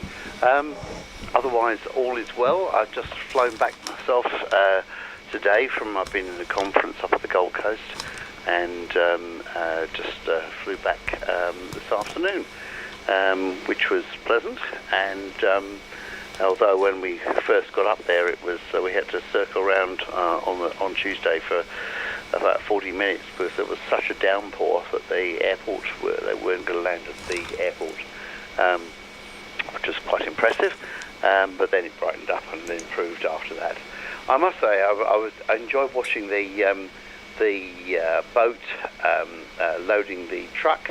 It reminds me of my sort of family experiences in mid-60s, I suppose, really, when my father drove through to Greece with us from the UK and went on to Corfu and a couple of islands and things, and we arrived, I think, on Corfu on a reasonable-sized ferry, small, but a reasonable ferry, but there was another family going on to another smaller island, and their car, which was sort of, packed for camping and everything like that, was being lifted by a crane onto a small boat to make the trip, and then one of the lines broke and the car just slithered slowly into the water, into the depths of the harbour, and you could just see this family just gaping with their mouths open at the horror of what's happening, and a lot of the Greek sailors just looking there, scratching their heads and shrugging their shoulders, and it was quite an interesting experience to see. Fortunately, it wasn't our car, but there we are. Yes, it's been a bit... I don't know quite what's happening here, but I've got back to find we've got no internet, so there's no NBN, so I got a little message from Telstra to say that they're giving me some extra 5G or 4G or whatever it is allowance because they haven't got the NBN working. I'm not entirely sure what's happened, but it certainly limits things a little bit. not too bad for the YouTube though, which was going very well. I had one pause actually at one stage where, and it might have been my end given what's happening, but there was one pause where lost for about 10 seconds or so. Anyway, back to you, and good evening to you, Peter, and to all the other people who are obviously sitting around on the YouTube channel. Back to you, Chris. VK3AML, VK3CG. VK3CG and group VK3 Alpha Mike Lima returning. Just hang on. I'm just turning down the level out of the computer. I no longer need to mix that in. Interesting about the Greece part of things, of course, if you're doing tourism from England, you keep forgetting that going to countries like France or Holland or Spain is probably like going to Western Australia or Northern Territory or Queensland in Australia, with a lot more in the way of cultural differences thrown in. The 5G, I'd be curious when you come back as to whether the 5G is actually slower than NBN where you are. I'm just curious to know how it would compare. I've been told that we here in East Burwood have been in a hole for 5G that's recently been changed. We got a notice from Optus to say, would you like a 5G connection for your internet? We didn't go into the particular cost change, but we were curious about the speed difference. And I hope you're not feeling too tired having flown back from the Gold Coast. I'll hand it over to Peter. Peter, I was meaning to be at the Sherbrooke Radio Club meeting on Monday, but Monday happened to be my wife's and my 30th anniversary of meeting and our 29th anniversary of having been married, and my priorities were with her for the night. So next time for the Sherbrooke Radio Club. Over to you, Peter, with a pause for any other breakers. VK3ACZ and the group VK3AML. VK3AML and the group VK3ACZ. Good evening, Chris. Good evening, Dave, and other listeners. So that's why you were missing from the Sherbrooke Community Radio Club meeting. What a lame excuse. 30th anniversary. No, sounds like you did the right thing, Chris. Won't criticise you at all. And just quickly about that, there was the election of office bearers on Monday night. Now, I got a phone call from Sean 3KK, which took me out of the room, and by the time I got back, I didn't find out who the new incumbents turned out to be, but Jem wanted to resign from his position as president. We are seeking a new treasurer and a new secretary, so don't worry, Chris, we elected you to all three positions because you weren't there. Hi. No, anyway, on to tonight's broadcast, Chris. Something I determined from looking at Stewart Island and the scenery, the townships, there's a sameness about New Zealand, and that's not a bad thing. That's a good thing. As you know, that if you go to VK4, you know you're in another land altogether because there are houses on stilts and architecture is very different. There's a sameness about New Zealand. I spent a few weeks in Oamaru, east coast of the South Island, and there was that sameness that was so familiar and for me quite enjoyable. So I liked what I saw of the townships. The saddleback, very, very nice looking creature. The wood pigeon, like how they mate for life, and the swooping. I loved how your tour guide was explaining all that stuff too. And I made a note here, the grasshopper that you said, or could have been a grasshopper, I have a funny feeling he might be a variety of stick insect. And yes, most of our stick insects are those narrow, or slender, long things. Not all of them. Some have got a shorter, fatter body, but that's what it reminded me of. Loved all your close encounters with wildlife. Well, how could I not? I had to laugh at the birds, parrots in the compromising position there. Loved your guide's comment about the female reading a book. Really precious. The twilight you mentioned there, that also reminded me of being in Ireland. Now, I was 55 degrees north, and it almost bamboozled me not being used to it, stuck at 38 south for most of my life. But to think that at 11:30 at night that I was looking at my wristwatch without requiring to press the light button on my watch was just a reminder of how... I just realised I forgot to turn my 3-minute timer off. And the only other thing was sandflies, Chris. I had lots of troubles in New Zealand with sandflies. In fact, for weeks afterwards, back here, I had to have problems with the welts and the nasty little marks that they left on me. But anyway, that's enough of this over.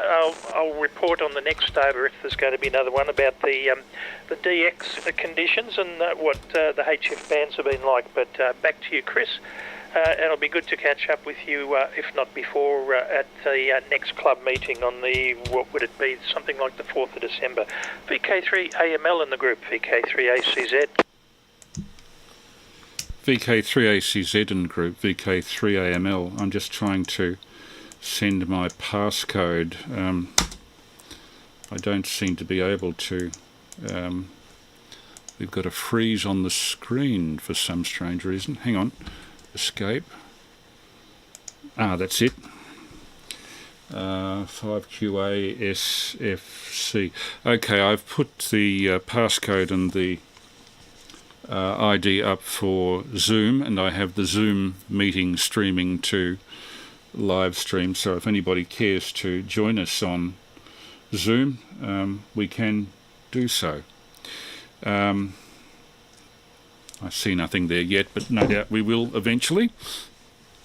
I heard that Jim, VK3AMN, has had to move to Bendigo, I think he said, and that the club is looking for a new president. With my wife having to go under the knife for the second time before Christmas, obviously I won't have enough time for it. I only wish I did, in which case I'd have no worry about getting involved with all of that.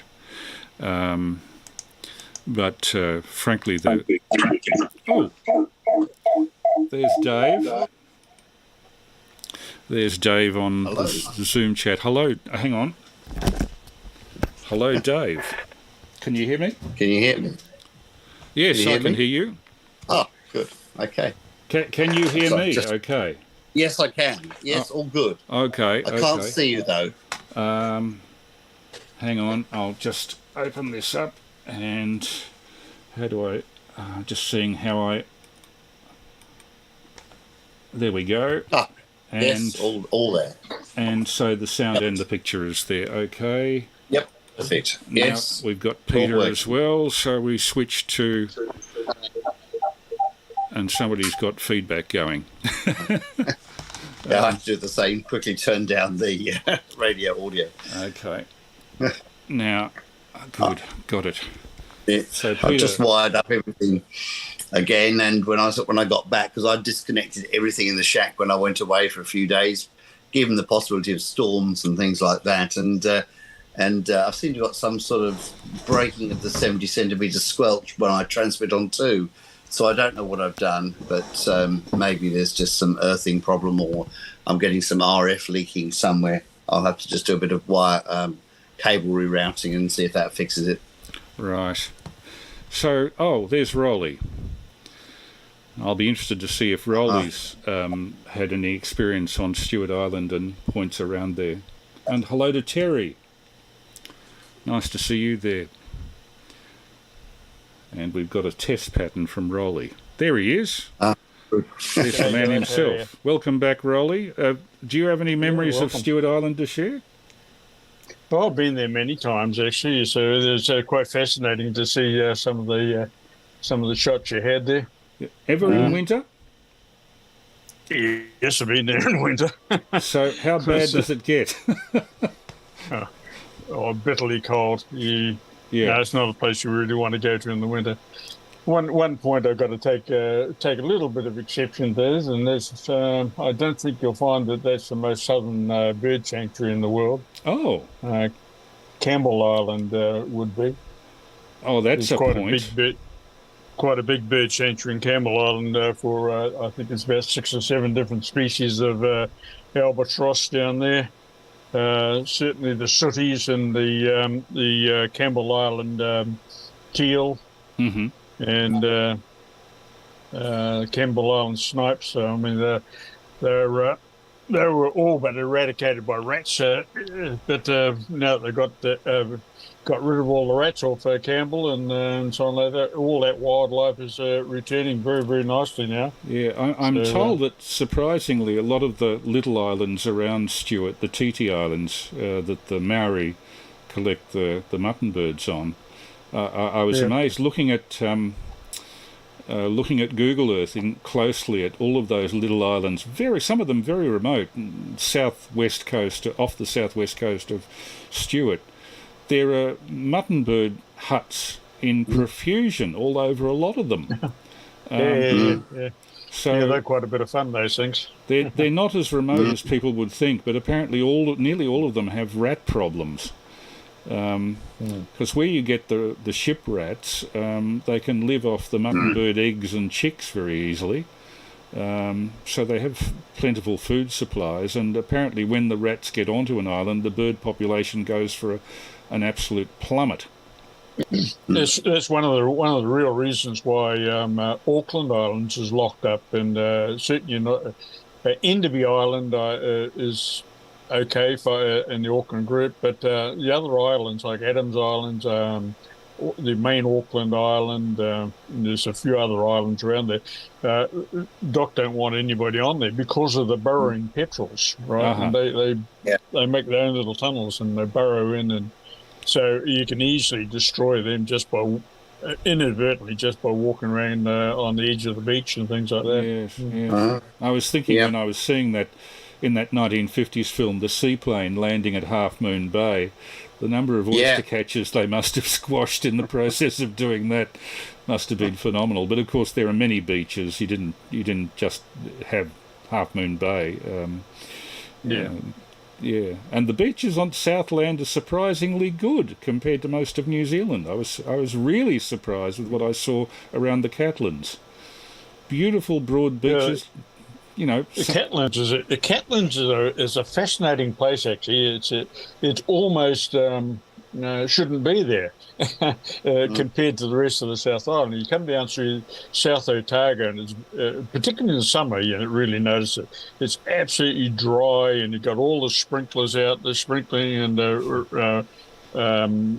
irrigating all the land and so on like that. Then you come out there into the Catlins, and all of a sudden you're in a totally different, almost microclimate, and there are no sprinklers and things like that because it's just beautiful, lush and green, and just absolutely fascinating sort of place. It almost shouldn't be there, in that place. Is it mostly tourism that took you to Stewart, or did you do any work there, Rolly? No, I had. I think all of the visits I've made to Stewart have been work-related in one way or another. Oh, okay. What, broadcasting or what exactly? No, not so much broadcasting, but comms for the likes of DOC and other government departments. Okay. Do they have remote contact places on the island for emergencies or anything like that? Or? Yeah, there's quite a good network really for emergency on the island and so on like that. And surprisingly, tsunami is one of the biggest. Is a big threat. There. Oh, okay. Yeah. Okay. Have there is it ever just been... because of the way the coast shelves up there to make it more vulnerable than other places? Because it's the shelving of the seabed, isn't it, that actually creates the land tsunami problem. Mm-hmm. Have there ever been tsunamis there in recorded history? I'm not sure, Chris. I'm not an expert on that sort of stuff. So I did notice as soon as we stepped off the boat, the tsunami sign there was warning us to run for high ground if warning was there, which is rather sobering for a guy from Australia who's one of the most stable geological places on Earth. I think the last major many earthquake. high ground to run to, though. Well, Yes. there is. I think most of them. Chris, Yeah. Chris, we weren't thinking it was so geologically stable last year when you had that magnitude 6 earthquake. Where was that? Melbourne, remember? Melbourne did, yeah. Everything really shook. From That night That's I right. was The on 40 ABC. I remember metres. I was sitting downstairs looking out of the sort of study window, and we've got this weird sort of modern sculpture cat with the head on a spring, and the head started bending backwards and forwards. And, so definitely felt it. And that was when the ABC presenters, do you remember, were worrying about whether they should leave the studio or not. It was quite a significant quake, actually. Okay. And a couple of walls fell. I think it was one sort of partly damaged wall in Melbourne, and then just a couple of other similar, no major building things. Oh, but, yes, there was the wall in Windsor or something off Chapel That's Street. it, yes. Yeah. That's right, yeah. Well, what I remember is silly me trying to get sympathy from Ron Falconer, ZL4RMF, that night, talking about the magnitude 6. He just laughed at me and said, that wouldn't even rate a mention over here. But, Riley, the thing I can't believe, and Chris, the thing I can't believe about, especially the South Island in New Zealand, it's so beautiful. Why are there so many of you over in Australia? We should all be trying to get over there. Had I been 30 years younger, I probably would be tempted to go over there on a fairly permanent basis, I must say. But I'm a little old now. I'm not quite sure what the answer to that is, other than the grass is always greener on the other side of the fence, isn't it? Probably, but I'm overwhelmed by the beauty of the whole country, Rolly, truly. Chris, did you see any of these little fellas while you're there? Is that a parrot of some kind? I'm not quite sure. No, that's the tui. Didn't see any of those. They're the tui, I must say.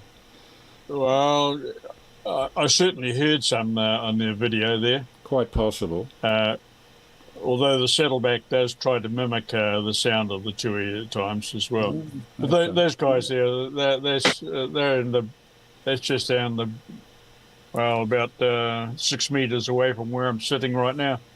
Right. What I should have done in that bird photography, I had my camera on autofocus, and if the bird's in among branches and twigs, the bloody camera focuses on whatever the closest twig is. Yeah.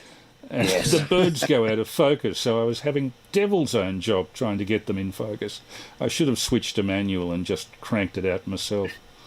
Yeah, so those little guys called tuis, and they're away mating and then nesting at the moment, but normally the whole year round I put out a little bit of nectar for them, and they'll come down and feed, and literally I can hold my hand out and then they'll jump on my arm to jump down. Yeah. It's sort of like that with the cockatoos. We had two this evening in the garden, and the dogs were bailing at the door to try to get out, and of course they got out and immediately chased them off.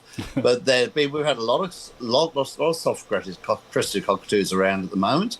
And every now and then we get a swarm of the black ones, with a bright flash under the wings, and they just come in and they just strip the pines on the block. And just eat the cones and seeds, and they're incredible noise, and they're there for about half an hour, 45 minutes, and then they've gone through. Yeah. That's it. You won't see them. You're lucky they didn't strip all the insulating material off your antenna, from what I exactly. Well, they take the putty out of your windows. Yeah, that's the worst thing. Yeah. Down the South Island, there's another little bird. They look a little bit like those carcas you saw up in the tree there. They're about the same size, but they're called a kia. I saw them at Arthur's Pass. Yeah, well, those things, they'll strip the rubber off your windscreen wipers and strip the rubber off around your... While you're watching them do it. While you watch it do it, and don't leave your keys hanging around or anything like that. They're gone. I watched one of the kias at Arthur's Pass fly down to a dustbin, one of those wheelie bins. It opened the bin, balanced the lid on its head, looked around inside, then dropped the lid, moved to the next bin, opened it. I mean, they're bright. Yep. They're very they're bright. smart. They're smart little characters, those. But oh my word, the damage they can cause. Yes, yeah. They're only in the mountain areas, though, aren't they? I think. Normally in the mountain areas. Yes, all right. Arthur's Pass is the only place I've struck them, I must admit. There was one. When I was driving the South Island, I remember, some of the sort of parking areas off the main roads and things like that, up in the higher country, they were all hopping around there waiting for people to stop and get the crumbs from their sandwiches and whatever it is. They knew where to go. Between Tianu and Milford Sound, I've experienced them. Yeah. Now, that other little flightless fellow that you found on the beach there, that's quite common through the South Island and certain places in the North Island.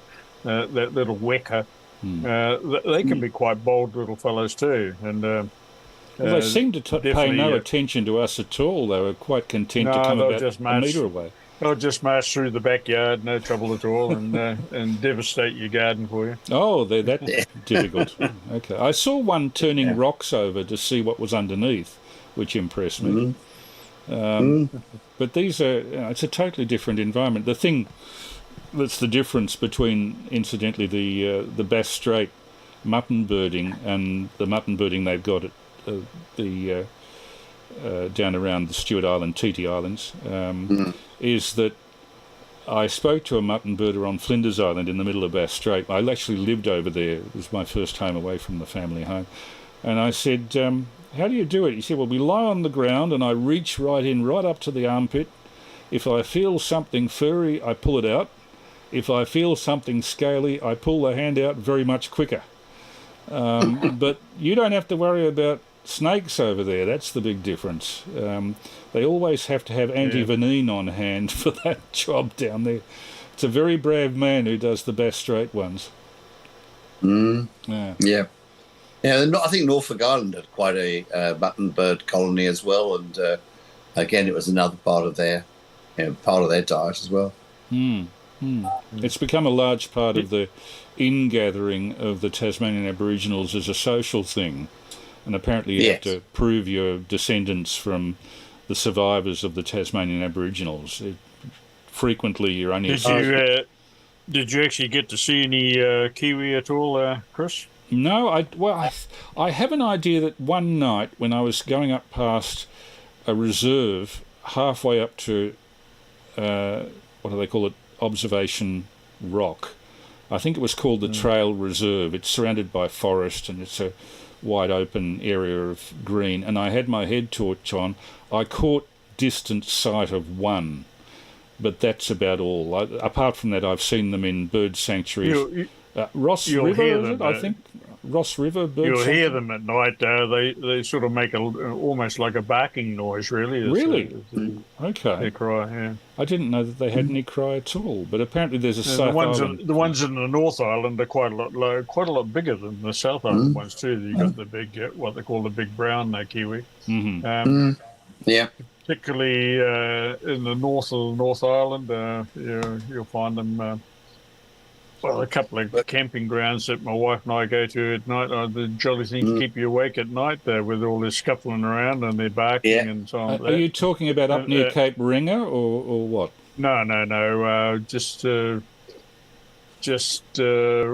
close to Whangarei, actually. Okay. One of the beaches out there. Okay.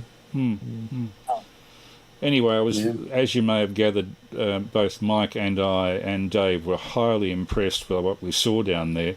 And for some strange reason, Invercargill, Bluff, Stewart Island, not mentioned in one of the promotional tourist brochures circulated in Australia. Dunedin gets it. Canterbury. Got to keep some secrets. Yeah. Well, it looks like I blew it tonight. Yeah. So, apart from Oban, have you done very much travelling around the walking tracks there? I haven't done a lot of the walking tracks myself. But as I say, most of it's been on business, so it's hop on a quad bike, do your job, and get out of there because you've got to catch the ferry on the way back. Okay, so it's shoot and run sort of thing. I haven't actually Yeah, I haven't actually stayed overnight all that often, put it that way. Okay. Okay. Well, you can spend a lot of money staying overnight there. I did notice that, in general, the food is more expensive there. The electricity certainly is a lot more expensive. Yeah. It does you well to stock up in Invercargill and take it across. Although the Stewart Islanders would hate me for saying that. They're not that much more expensive. The twilight was fascinating, wasn't it? I mean, I thought just seeing that the blue glow still there. I've never really experienced that. Yeah, the northern hemisphere I have. I've been up to Tromsø at the north of Norway, and that is impressive because at night it's actually just it is bright enough to just be a very, very overcast day. Mm-hmm. And we actually, when we stayed there, we actually had to put the cushions from the sort of the sofa in the hotel bedroom up against the windows. We just could not get enough darkness in the room to sleep. Right. It was extraordinary. Well, the further south you go, you get the same effect too. So certainly down in the Auckland Islands and Campbell Islands, where I've been down there. Yeah. When you went to Enderby Island... Very long days or very short days, depending on whether you're down there. At Enderby Island... You don't want to be down there in the winter, though. At the time you were there, Rolly, were you allowed to stay on Enderby Island, or did you have to stay on the boat? Yeah. No. There are a couple of huts on Enderby Island. Well, 30 years ago, they were in reasonably good condition. I don't know what they're like now, but we did take a couple of tents as well. Right. I did notice the tents there. I was wondering if there was some rat infestation. The biggest problem actually with the tent though is the jolly sea lions want to come in and join as well. So you get 2 ton of sea lion coming in on top of you. It's not all that fun. No. They can be a little bit aggressive, can't they? Like sort of wild dogs. They can be very antisocial. Yeah. And that was one of the. You soon learnt that if you're going to walk along the beach, you walk on the top side of the beach. You never ever got yourself between one of those big boys and the ocean. Because he'd come and have a go at you, particularly if there's a crowd of females around. You'd be the threat. Also, you don't want to cut them off from their escape as well. I mean, that's the other issue. They presumably like to keep their... that's for sure. But, they're far better in the sea than I am. Oh, yeah. I tell you what, on sand, when you're trying to run on sand, they are remarkably quick too. So a lot quicker than you think you can run on sand. I'd still want to deal with one of those as opposed to putting your hand down a mutton bird nest with a tiger snake sitting in their corner. They have it much easier down at Stewart Island, that's for sure. They have different techniques too. I think in our case, the adult mutton birds are taken, and they store them in salted barrels, not in kelp. That was amazing watching that. They were sort of inflating the kelp. Was that because they had that sort of flotation thing, don't they? So they're presumably blowing up the natural space to get a larger space for putting the birds and stuff in. Well, I guess that was, even in the 50s, as the commentary implied, it was considered old-fashioned. And I think they use sort of plastic barrels and such these days. But I presume what they were doing was blowing them up and then letting them dry so they go hard, a bit like a sort of gourd or something like that. It was fascinating to watch it anyway. I found that film in Archives New Zealand has a very good website with a lot of their archival film, particularly documentary film, posted. And I think it's called Portrait of Southland was that particular film. And a very good one it was from the point of view of showing Invercargill as it was in the 50s. Very different basis to what it has now. In those days, I think it was largely agricultural base. Now, I think a lot of the basis of Invercargill is either the TY smelter or education, which has become a big export industry both for Australia and New Zealand. Dunedin from the point of view of university and Invercargill from the point of view of the technical colleges, but now that the technical colleges are not going to be free in Invercargill as they were, the tuition fees, one wonders what the future of the place will be. And TY apparently has been hovering on the brink for years. Though I must say, of all the places I saw in New Zealand, Invercargill or Christchurch would be the choice for me of places to move to. Christchurch has a certain liveliness to it. Dunedin seems to close down at about 7 p.m. and virtually nothing is open, whereas Invercargill is a bit more lively at night. Yeah, Dunedin is closed for the weekend as well. Yeah, I think probably term time at the university changes things a little bit. Could it be Presbyterianism? I wonder. Scottish Presbyterianism. Who knows? Hope we're not offending anybody. But yeah, it was a very pleasant trip, and I'll certainly do it again now that the Rakura Museum is open, and I know a little bit more about the surroundings down there. I'd like to take down a camera and do that trip again. But hitting good weather. How much touring around the North Island have you done? Not half as much. I've done one major tour with my wife back in 2017. We just did the standard places. We did Auckland for about 4 days. The highlight of 3 days too much. The highlight of that for me was Motat. That was very impressive. We picked up some interesting antique recordings at Matamata. Then we went to Rotorua for about 3 days, and we did the Maori experience thing, which was interesting. But a lot of it seemed to be sort of, how can I put it, pseudo put on for the tourists sort of thing. And it was only when Mike and I decided to deviate from the tour and we went specifically to Ohinamutu, where they'd recorded those 78 RPM discs in 1927, that we got introduced to, in inverted commas, what I might call real Maoris. And as soon as they knew what I was on about with recording history, they were absolutely fascinated and seemed to be flattered that I was interested. So we maintained a few friends through that too. Well, there are a few secret places in the North Island as well. Of course, the North Island is a totally different country to the South Island, really.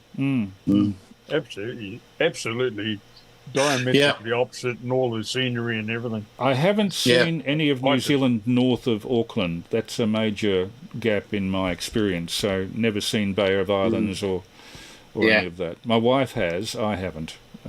She did a cruise many years ago, Bay of Islands, and then travelled up towards Cape Reinga. But yeah, I should do the North Island again, and I have a very good friend in Wellington who used to be the film librarian for New Zealand Film Archives, Clive Sowry. He lives in Lower Hutt, so I have another visit to him due. Not to mention a certain Rolly up in Auckland at some stage. But anyway. You're welcome anytime. Thank you very much. So I'm looking at Peter looking very seriously down the webcam there. Have you got anything to add to this discussion, Peter? Well, not so much to this. I'm in the same boat as you. I've not been north of Auckland either, but I just wanted to say to Rolly, I wonder how the DX has been going, because 10 metres has been fantastic the last couple of afternoons. Europe. Trouble is today there's a JA contest on, so none of the Europeans wanted to talk to me on 10. But how have you been finding the bands, Rolly? Oh, excellent, actually. One of the difficulties here in New Zealand, and you probably get it East Coast Australia, is Africa, right? Africa is our nemesis. So anything in Africa, we've got to shoot over the South Pole, and that's a thumping great big lump of ice that gets in the way. And so trying to get these guys from Equatorial Africa and Togo and a few things like that is quite a challenge. I don't need them myself, but it'd be handy to get them on digital, and I managed to get them, both of those on 10 metres a couple of days ago. So Yeah, 10 Wow. metres has been sparkling, and in fact, there's still a few. Still a few stations on the bandscape even now at this time of night. So, it's not like it used to was. I remember back in the 80s and so on like that, where didn't matter what time of day you came onto the band, you just went to 10 metres and the whole world was just sitting there. So, yeah. Well, I'm looking forward to that. But at the moment, it's just funny that, like, of a morning we'll get America come in, but then the next morning there'll be absolutely nothing. And the solar figures don't seem to change dramatically. The only other thing is that you said Africa's your bogey. Well, for me, it's South America. I can't seem to get across to South America on any band. Yeah, it's amazing, isn't it? I've done quite a few Zoom talks for club meetings around the United States. For some reason, they want me to as a guest speaker. Always amuses me, but however, and one of the shots I put up for them is say, well, this is what the world looks like when you're sitting in the middle of California, and it's a centered on California, and you got the world spread around it. But this is what it looks like when we're from New Zealand. Can anybody please show me where UK is?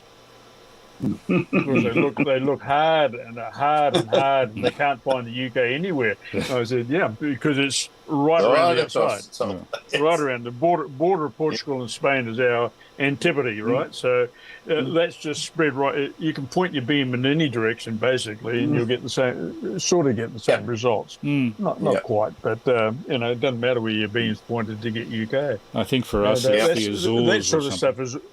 Yeah, that sort of stuff is always fascinating when people don't actually really think about that, or have never thought about what does the world look like from where I'm sitting. Yeah, and you're right. Japan has the same problem. Anything out of South America, they'll go nuts over it because that's their nemesis, But it's that eastern coast, central and eastern coast of Africa is quite difficult for us here in New Zealand. Okay, just one last thing to brag about. Report. Today I got Portugal 20 metres. No big deal, but that was my 23rd country on 5 watts. And all bar 5 of those are long path to Europe. So I'm really enjoying QRP, Rolly. Brilliant. Good on you. Well, if North Korea or Pratas Island ever comes up, I'll take phone calls any time or day. Those are the only 2 that I need. But for a full suite. But North Korea and what was the other one? Pratas Island. Parts of Pratas. Pratas Island. It's a Chinese military depend. Oh, it's like what's the other one? There's another Chinese one as well. You might need to hurry, Rolly. Yeah. So, we really should have tried to activate Stewart Island while we were over there. I think one of the boys had an FT817 with him, but we were so overwhelmed with all of the things to see and do that we just never bothered with it, I must admit. I was told that there are 2 major problems there. One is the Unwin radar, which points at Stewart Island, and that's producing a bit of a clatter. And the other thing is that, from what people tell me, the TY aluminium smelter being electric arc smelter, you can imagine the noise from that, the electric noise from that must be fairly fierce as well.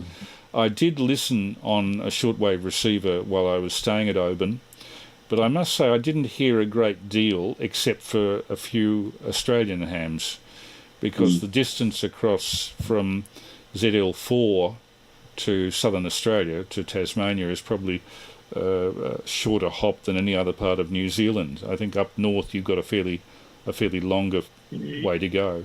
Yeah. VK4 is difficult. So is the West Coast, all the western states in Australia are difficult too. Perth and all around that area. And speaking of remote parts, well, we've still got you there. We've got about 8 minutes left. Rolly, have you ever been to the Chatham Islands? I've looked at them and thought, God, they're... I've operated from the Chatham Islands on a couple of occasions, and if you ever get out to Chatham's, well, now you've got yourself a whole lot of other adventures there, Chris, for sure. Okay. Get out to a little island called Pitt Island, and that's where the black robin, which was very, very endangered, almost extinct. I think they got down to about 6 mating pairs. Well, that's made a huge rebound now, and there's little black sods are everywhere. So what's it like? Is it just open scrub, or what exactly? No. Chatham's is almost like rolling farmland now. It's It's quite a nice place to be, really. It's quite civilized. One of the most isolated places on Earth, though. I think east of there's nothing until you get to Pitcairn, basically. Yeah, I've been to Pitcairn too, and I mean that's isolated. If you really want to get isolation, I think it would be easier for me to ask you where you haven't been than where you have. I can't think of any islands in the Pacific that I haven't been to. Really? Yeah. Wow. And I either operated from them. I think I've done 35 de-expeditions now to 28 different countries, most of those around the Pacific. Yeah. There are a few places which I haven't been to, Chris. I haven't done much in Africa at all. My African experience would be more like in Algeria, Egypt. Okay. Yeah. So I haven't been South Africa, for instance, or anything. So what would be your pick? What would be your pick of all the islands to return to? I'm just curious. It's a little known island, and not very many people know about it, and it's called Rotuma Island. Rotuma. And Rotuma is north of the Fiji group. Yes. Never ever call a Rotuma a Fijian unless you want to be flattened on the floor. Baboon.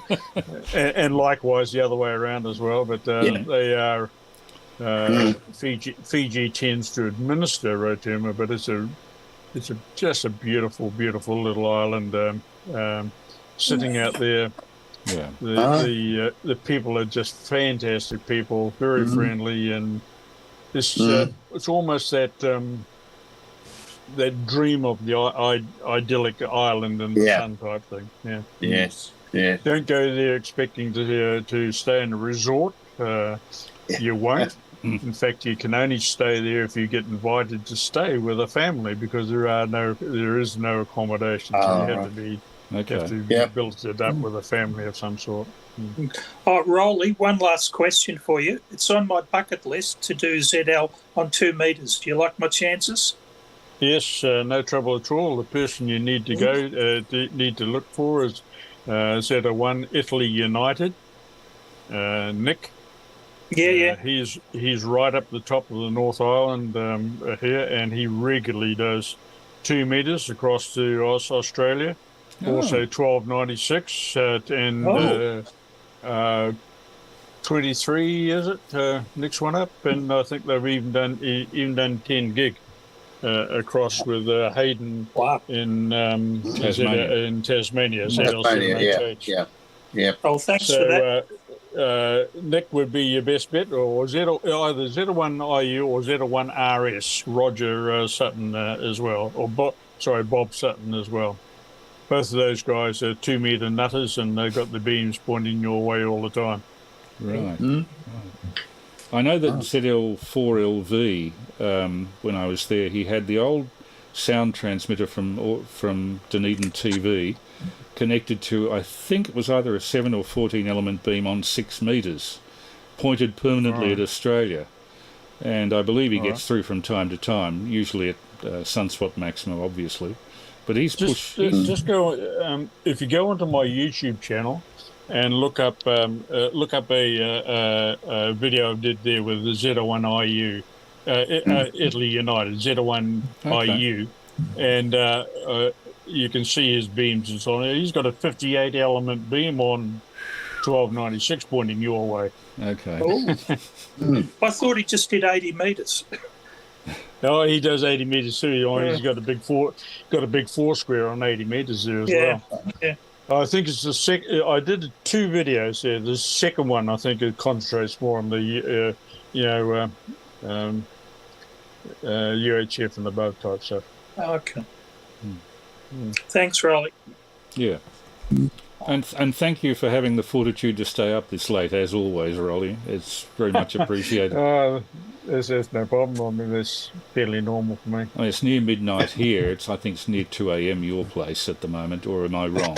It's yes, it is 2 a.m. 2 a.m. Yes. Okay. Yes. When this drops out, which will happen in the next few minutes, we'll go back to 2 metres briefly. So thanks for taking part on the Zoom side. And you too, Terry, if you can hear this. Can he? No, I don't think he has his sound switched on. But Terry listens he's from the other side of Port Phillip Bay. We frequently contact each other on 2 metres or via Facebook chat.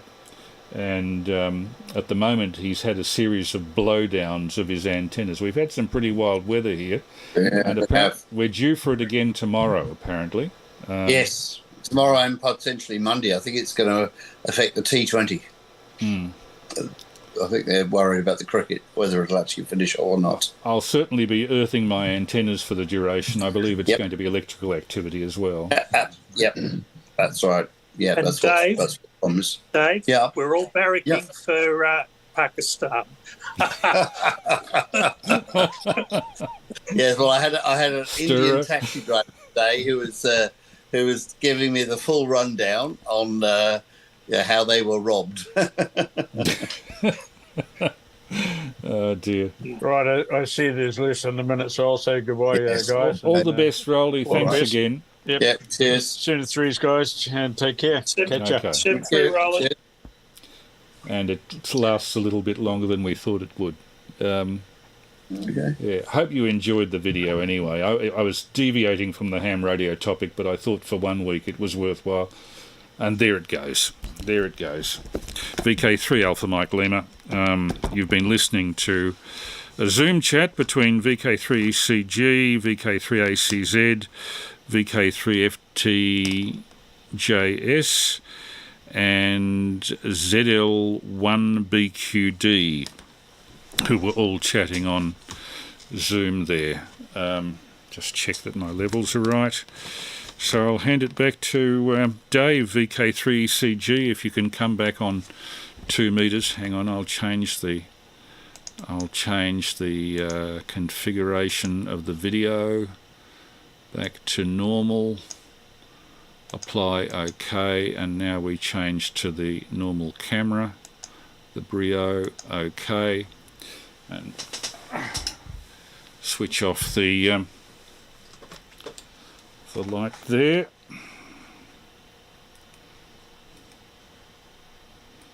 Your free meeting ended. Please upgrade. No thanks. No thanks, Zoom.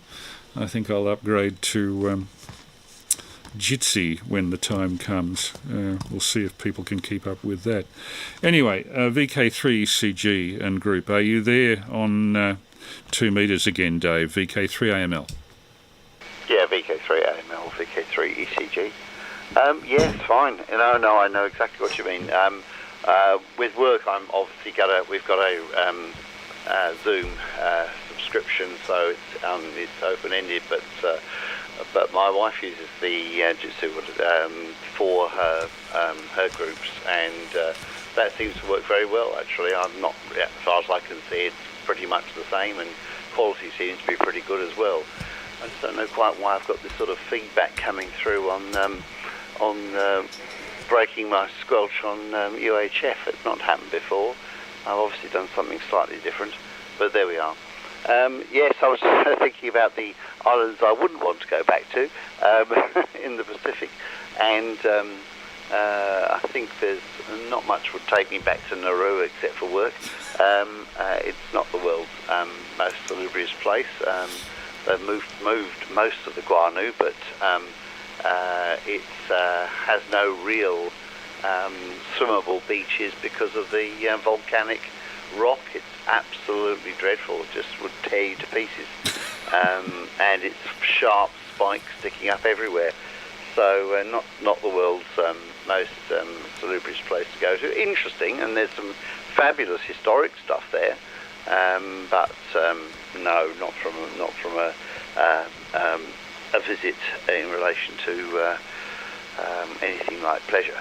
I mean, it's the sort of place that actually could be quite nice, but the hindrances of the history of the mining and all of that stuff makes it very, very difficult. But there we are. Yes, and good to see Raleigh again, and hope from all the sort of North Island stuff is fascinating. And I really, again, like you, haven't really toured much of the North Island, a bit more of the South Island really. But I'd like to go to the far north. I think that would be a really interesting place. Anyway, back to you there, Chris, at VK3AML and the group VK3ECG. Well, Dave, if you're interested and you ever retire and want to see that north part of the North Island, I've, of course, done 2 trips around New Zealand with Mike Siddell, VK7MJ. Wouldn't mind doing another trip in tandem with another ham, if that's okay with you. So if you ever need to go across there and look for somebody to travel with, please keep me in mind. I'm sure that Prue could do without me for a week, as long as it was a time when she wasn't infirmed as she is at the moment. Anyway, I'll hand it round to Peter, VK3ACZ. We might do one more round or two and then call it quits. What is it, 12:04 a.m. VK3ACZ, are you with us, Peter? With a pause for any breakers if anybody else would like to come in on it. VK3AML. Nothing heard. VK3AML in the group, VK3ACZ. And I could keep waxing lyrical all day and all night about how wonderful New Zealand is. I need no excuse to get over there. I drop everything and go. It's just stunningly beautiful, especially the South Island. Wouldn't even mind the north as well, but there you go. Now, what was I going to add for this round? Oh, goodness. Yeah, I've had one of my usual seniors moments.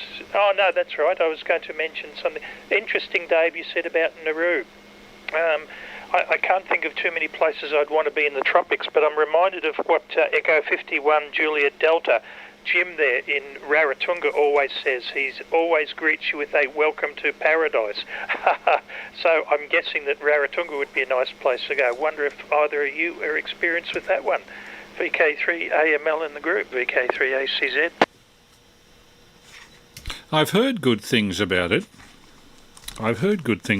But my experience of travelling tropical islands is fairly poor, and my resistance, because of the fair skin and the Irish ancestors, is my resistance to hot weather, to tropical heat, is not great. Which is one of the reasons that so much of my travel has been South Island of New Zealand and Tasmania.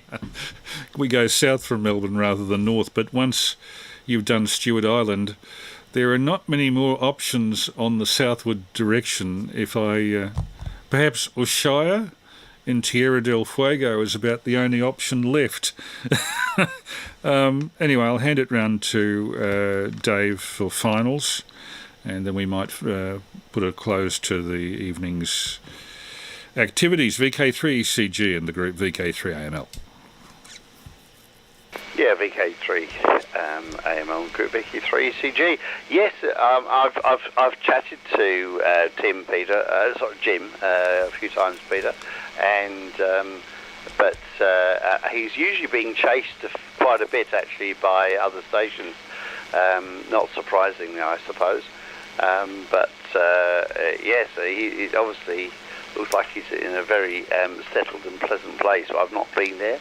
I've already only been to, apart from like I say, I've been to Nauru, but that was an interesting experience. And otherwise, just Fiji, Samoa, and things like that. But I haven't been to many of the others. I'd like to go to the Cook Islands, Caribbean, and so on, and places like that would be fascinating to go to, but not quite managed those yet. And Norfolk Island is quite an interesting place, actually.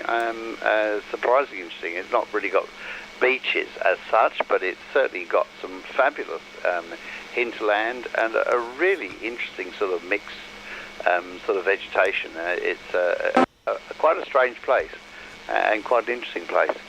But yes, I have been listening around because I haven't had my radio. I didn't take a radio with me in the end to up to the Gold Coast. I was going to be too busy. It wasn't going to be worth really setting stuff up. And though a long wire trailing off the balcony end fed would have been quite interesting. I don't know what it would have done to other people's TVs in the other floors, but it would have been interesting at least. Perhaps next time I get up that way for a bit longer, when I'm a little bit freer, it will be fun to have a go at that sort of thing. Yep, I don't think I've got much else here. As I said, watch out for the lightning, which I think we've got tomorrow and possibly even through to Monday. There's a few cells coming through, and then there's another low after that, I think, and then it might get a little bit better.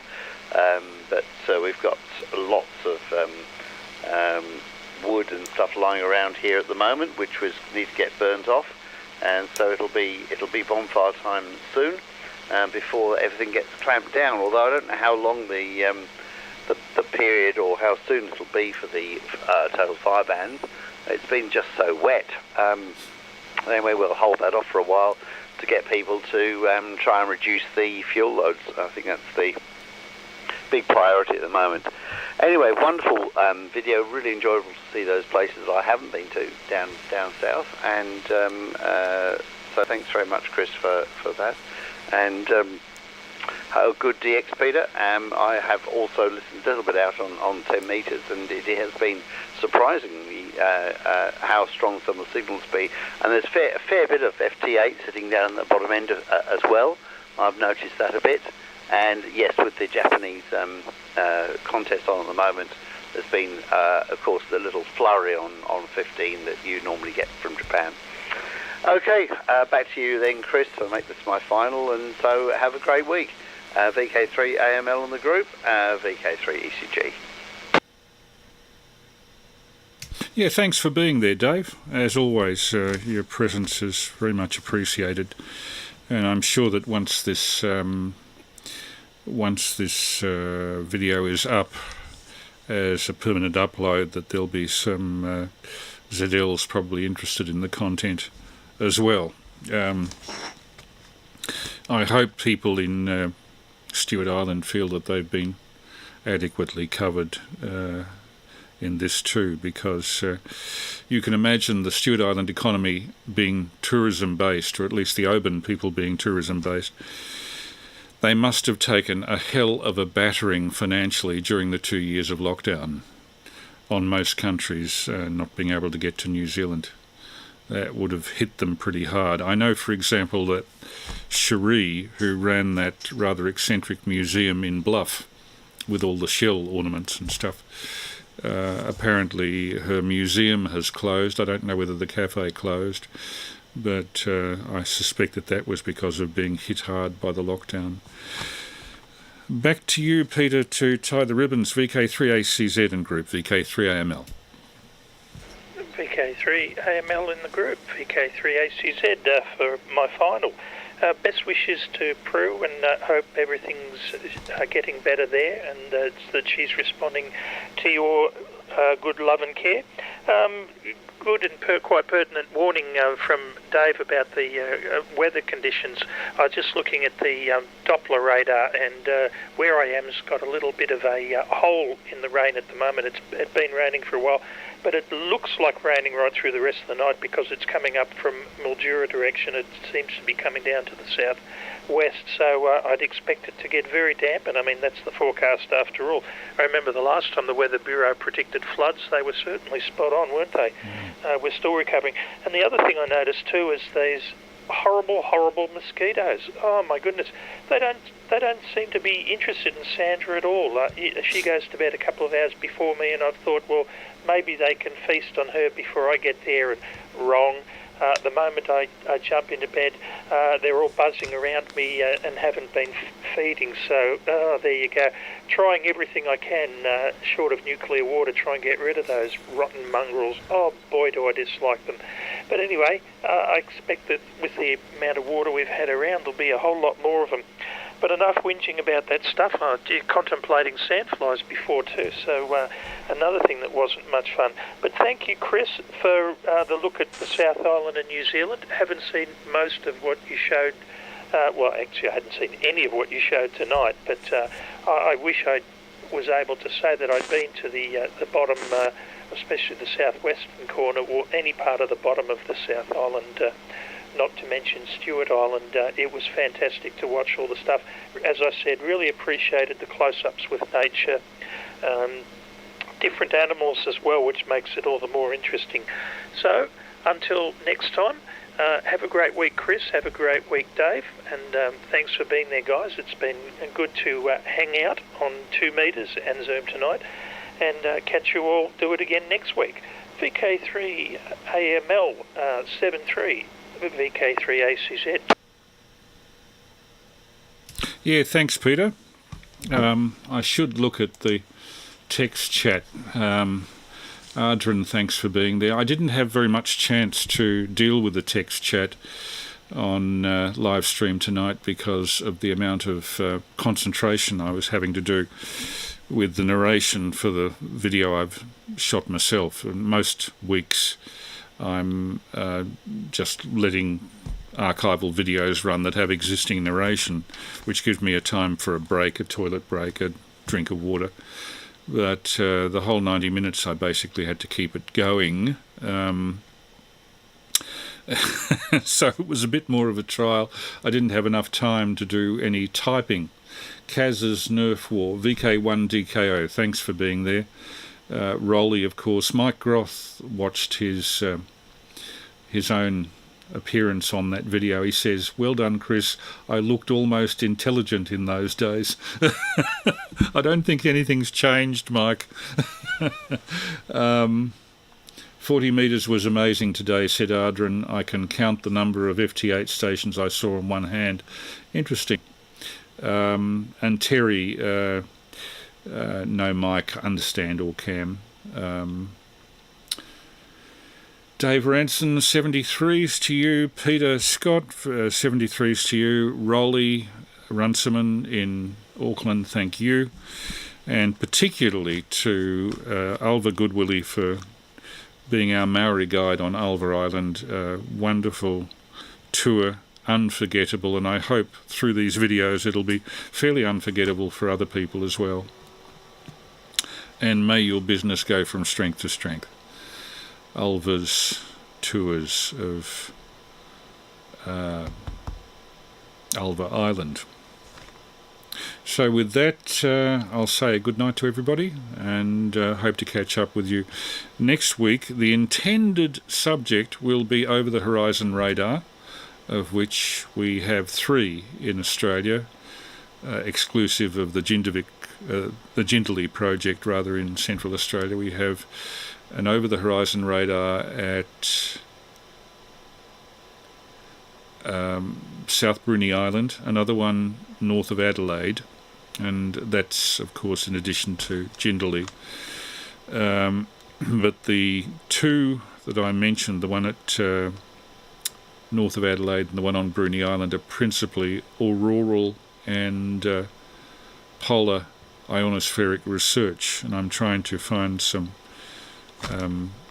authorities to talk on this, to interview via Zoom. No nibbles as yet, but you never know what the week will bring. So that's next week, next Saturday, 9 p.m. for the stream. So with that, this is Chris, VK3AML, wishing everybody all the best until next week, he said, trying to find the button to stop the stream.